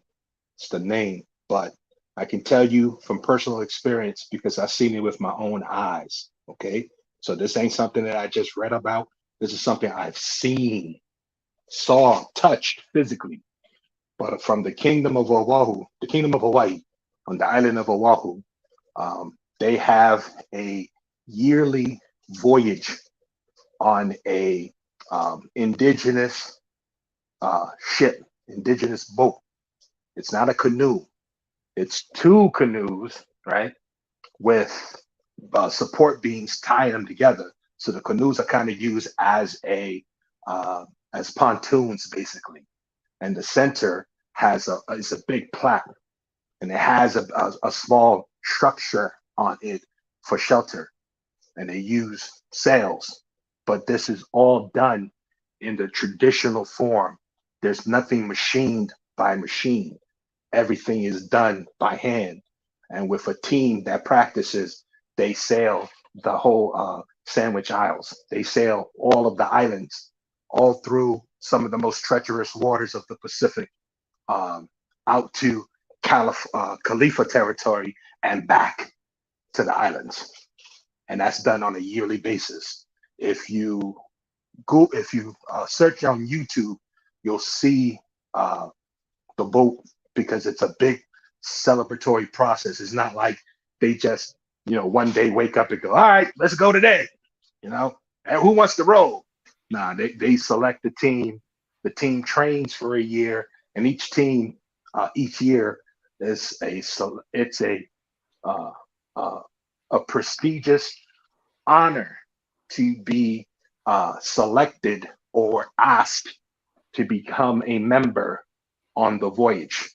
But it's that voyage that's been done that represents the voyage of when those that left Rapa Nui got there. And that's how long ago it was, using the same technology that they used then. So it's not a little 6-foot canoe. This thing is 30 feet long, 2 pontoons, and holds about 25 to 30 people. And you could get more people on it, but the team that they take, they just take what they need to get from point A to point B, not move an entire nation. But you can see, if you can build one, there's nothing stopping you from building 1,000. And it's with sails. With sails, or is it just with sails?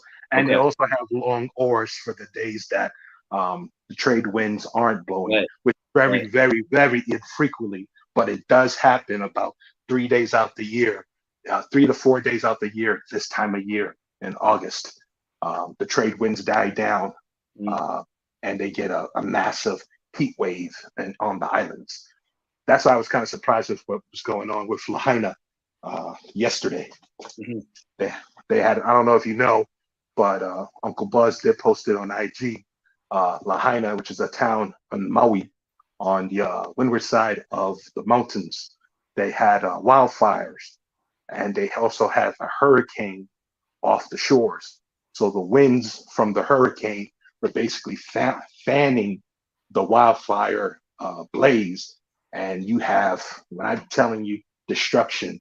I just got an alert through Google that the resident in chief, Biden, has just declared it a federal disaster, and with emergency funds going to assist the people. Now, whether or not that's going to have some kicker along to send more cash to the Ukraine, who knows? Because we know that. Right. Yeah. But I'm just saying that it's at that level. It's not a small thing. It's some major destruction. We're talking not just homes, businesses, main streets look like Hiroshima had just happened, like a nuclear detonation just went off. That type bad. And this just happened last night. Not last night. The fire started like 2 days ago, but the hurricane kicked in and fanned the blaze through the night. So the big damage was done on the East Coast overnight. Yeah, I'm looking at before and after pictures. Biden says every asset that we have will be available to Hawaii. Yeah. That's probably 2 pencils and an eraser, because that's all that's left. Everything else, you already know. Because they put them in that back through Black Lives Matter and shit, back to their own pockets. But that's a different story. And it's real. I mean, it is definitely hurricane season. Yeah, I'm trying to remember the name of the boat though. The name Yeah. That's what I was gonna ask you. Because you said you could see it on YouTube. You can see it on YouTube if you just put in Hawaiian, indigenous Hawaiian voyage, yearly voyage. some of the videos come up with the actual name because I don't want to butcher the name right now because I don't have it in front of me. I'm working off of memory, and this is 15 plus years ago when I was there. I'll find it. As long as, but I promise you, it is there. I'll find it. I promise you, it is. Usually it's like KHTV or KHON.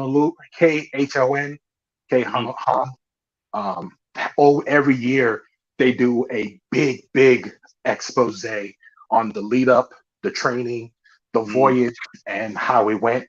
And then there's a big party that we have when they get back down in Waikiki.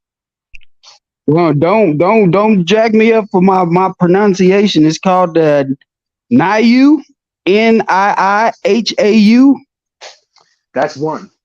They have, if I'm not mistaken, there's 3 of those rafts. That's one of them. But there's also a name for the ceremony that's like 1 M, 16 vowels, and then an L in there somewhere. I don't want to butcher that up. That's typical Hawaiian because there's only 16 letters total in the language. And correct me if I'm wrong. Don't hold me to the fire if I'm wrong of the count. It's been a while since I looked at the indigenous language, or that indigenous tongue. I'll find it. And I was just about to say, Cujo in Alubaeta, all we have is Great Race. the boat. Alubaeta is a great race where it's a boat race from the island of so-called Trinidad to Tobago. There's a boat race. We call it the Great Race. Yeah, but Canaanland has one too. Because it's from the Manchurian side, the She side, but they call it the dragon boat races. Yeah. All right, then what about this one? Is HOKULE -A.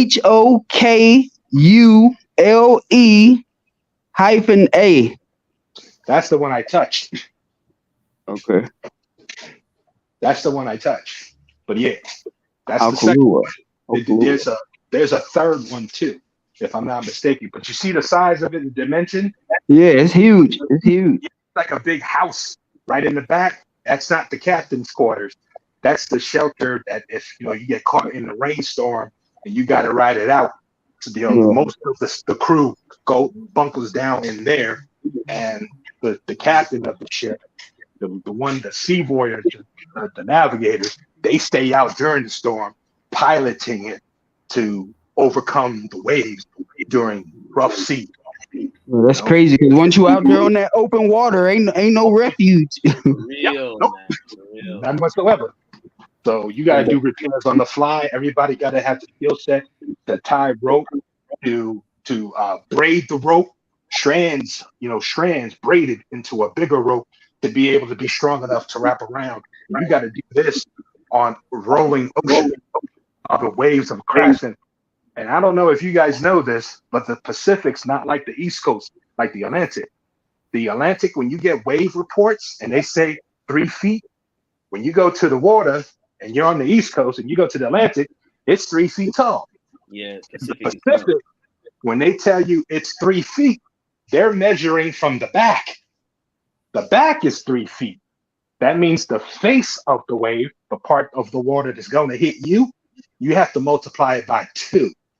So when they say 10 feet waves hitting the North Shore on Oahu for big surf, when you go to the water, you got 20 plus feet of water crashing on you. That's a building. Now, mind you, in the wintertime, that's when the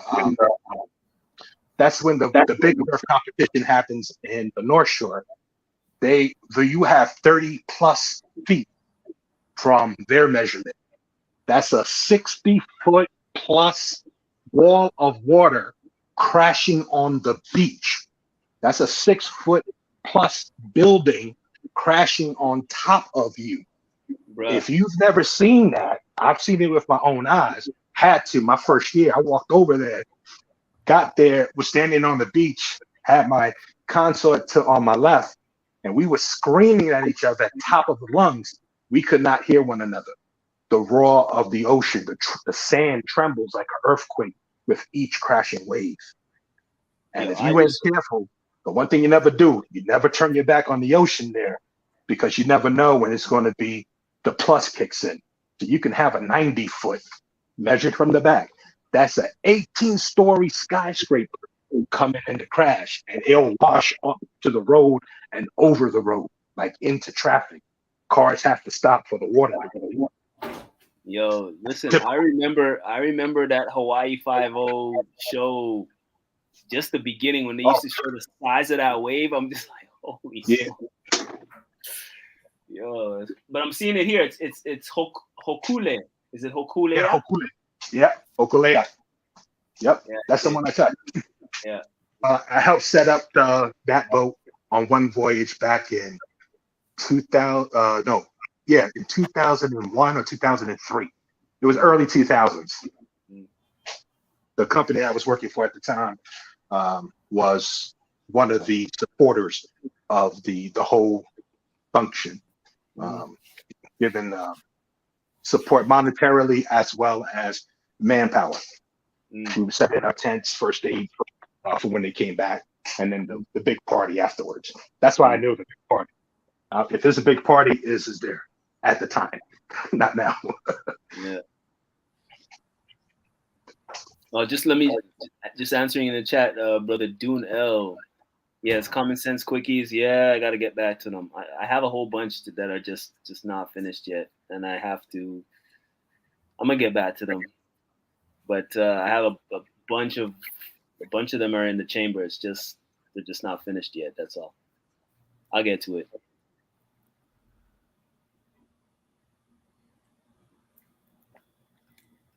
Islam was and the 211. If you got anything else to add in. So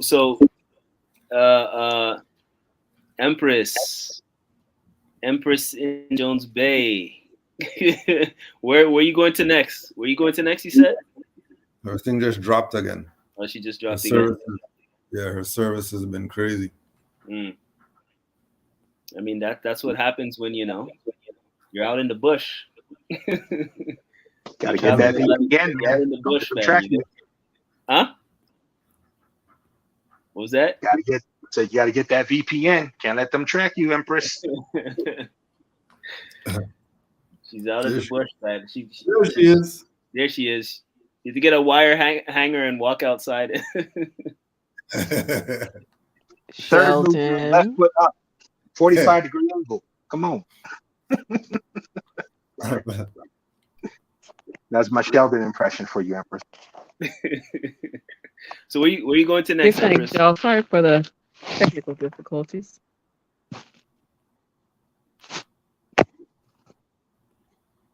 Yeah. What's the next spot? Where's the next spot? Finds a little location for some reason. Think her thing's still tripping out. Yeah. Maybe. Empress, can you hear us? She needs to eat some green fig to get some iron so that through her body, you know what I mean? She could connect easier because she'll have enough iron in her blood and stuff. She's eating too much iron. She's acting like a Faraday cage. Get the phone out your pocket. Put it on the Needs desk to eat and some green fig and callaloo. Too much iron in the diet. You're a Faraday cage walking.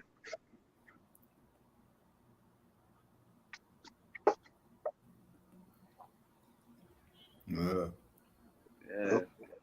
Well, need to call Magneto. Yeah, something's up. Everything's not working for sure.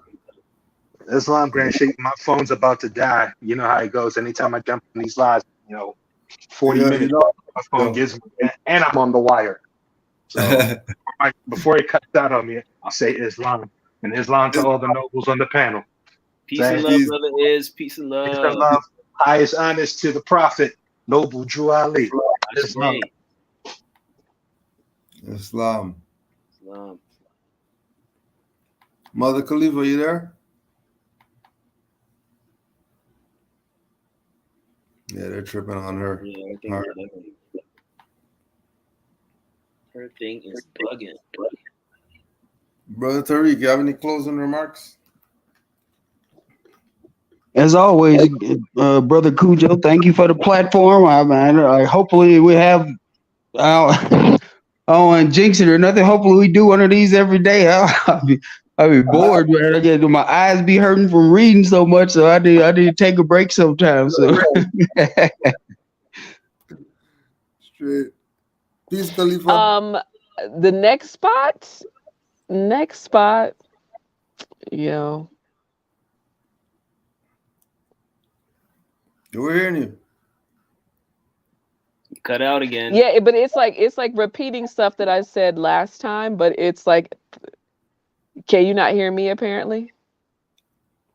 Yeah, we're hearing you now. Yeah, we're hearing you now. You can hear me now or no? Can you hear me now? Yeah, we can a hear little you bit of now. a delay though. This is how bad information gets spread. Broken telephone. Broken telephone. So can you hear me or no? Yeah, we can hear you. We can hear you. Yeah, so all the jokes aside, I'm in like the almost the southern tip of South America. So, it's beautiful outside, but it's winter time. It is winter time. Yeah, Oh, so that's terrible. The thought of snow right now is just depressing, yo. What's winter mean? Wow.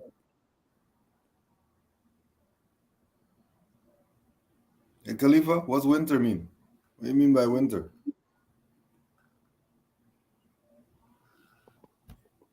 It's just like Australia right now. Down in the southern hemisphere, it's snowing and all that. Yeah. Oh, yeah. Sheldon got jokes all day, Sheldon. Yeah, I'm here. Oh, it's a Sheldon delay. coming out mad aggressive. Like we playing basketball, huh? No, I think there's a major delay or something. Cause isn't it? Yeah, there's a delay for her, I think. Yeah, there's a delay.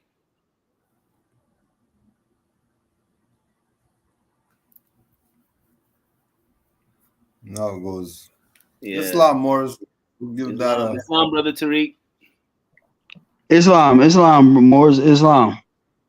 Honors to the Prophet always. Honors to Prophet Noble Drew Ali, man. Ashe. Yeah. You doing another one again tomorrow, Cujo? Yeah, probably. Peace. Islam, yeah. I said let me just do it this way. Since we're closing out, we'll do it this way. So you can send out your salutations. Oh, well, give thanks. So again, my apologies. I'm at the southern tip of South America right now, so it's even with data and Wi-Fi, for some reason, the vibration gets a little whatever. But give thanks for the time and the space for me to be able to share and give a little something about what I think I know. So hopefully it was something for somebody that's beneficial. But so I will definitely have some time and space on Sunday. And again, I'm an hour ahead of you guys, so if we can either do that, or I can. Hopefully, it'll definitely be more private and better Wi-Fi service. So yeah, I'll think about putting some stuff together, because I know when I go to those museums, I don't even know what what else is going to be said. But give thanks again and again to everybody that. And I apologize because I wanted to try to look in the chat too, but the Wi-Fi was going in and out. Conveniently, the Wi-Fi's been fine until until we start doing what we're doing. You know how it goes. Give thanks, and I will chat with you soon. Give thanks for the time. For sure. Appreciate it. Wait. We gotta send her off with her theme music.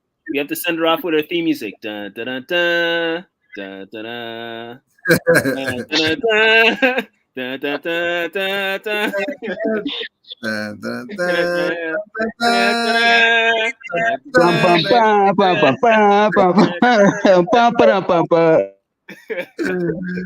Islam Wars. Islam. All the wars worldwide. Love you, Khalifa. Love. Love y'all, Morris. Love you, Cujo. Peace and love, brothers. Peace and love, Morris. Islam. Give thanks, Tariq. It's a pleasure. We gotta hear more from Tariq next time. Islam. Peace, Morris. Peace.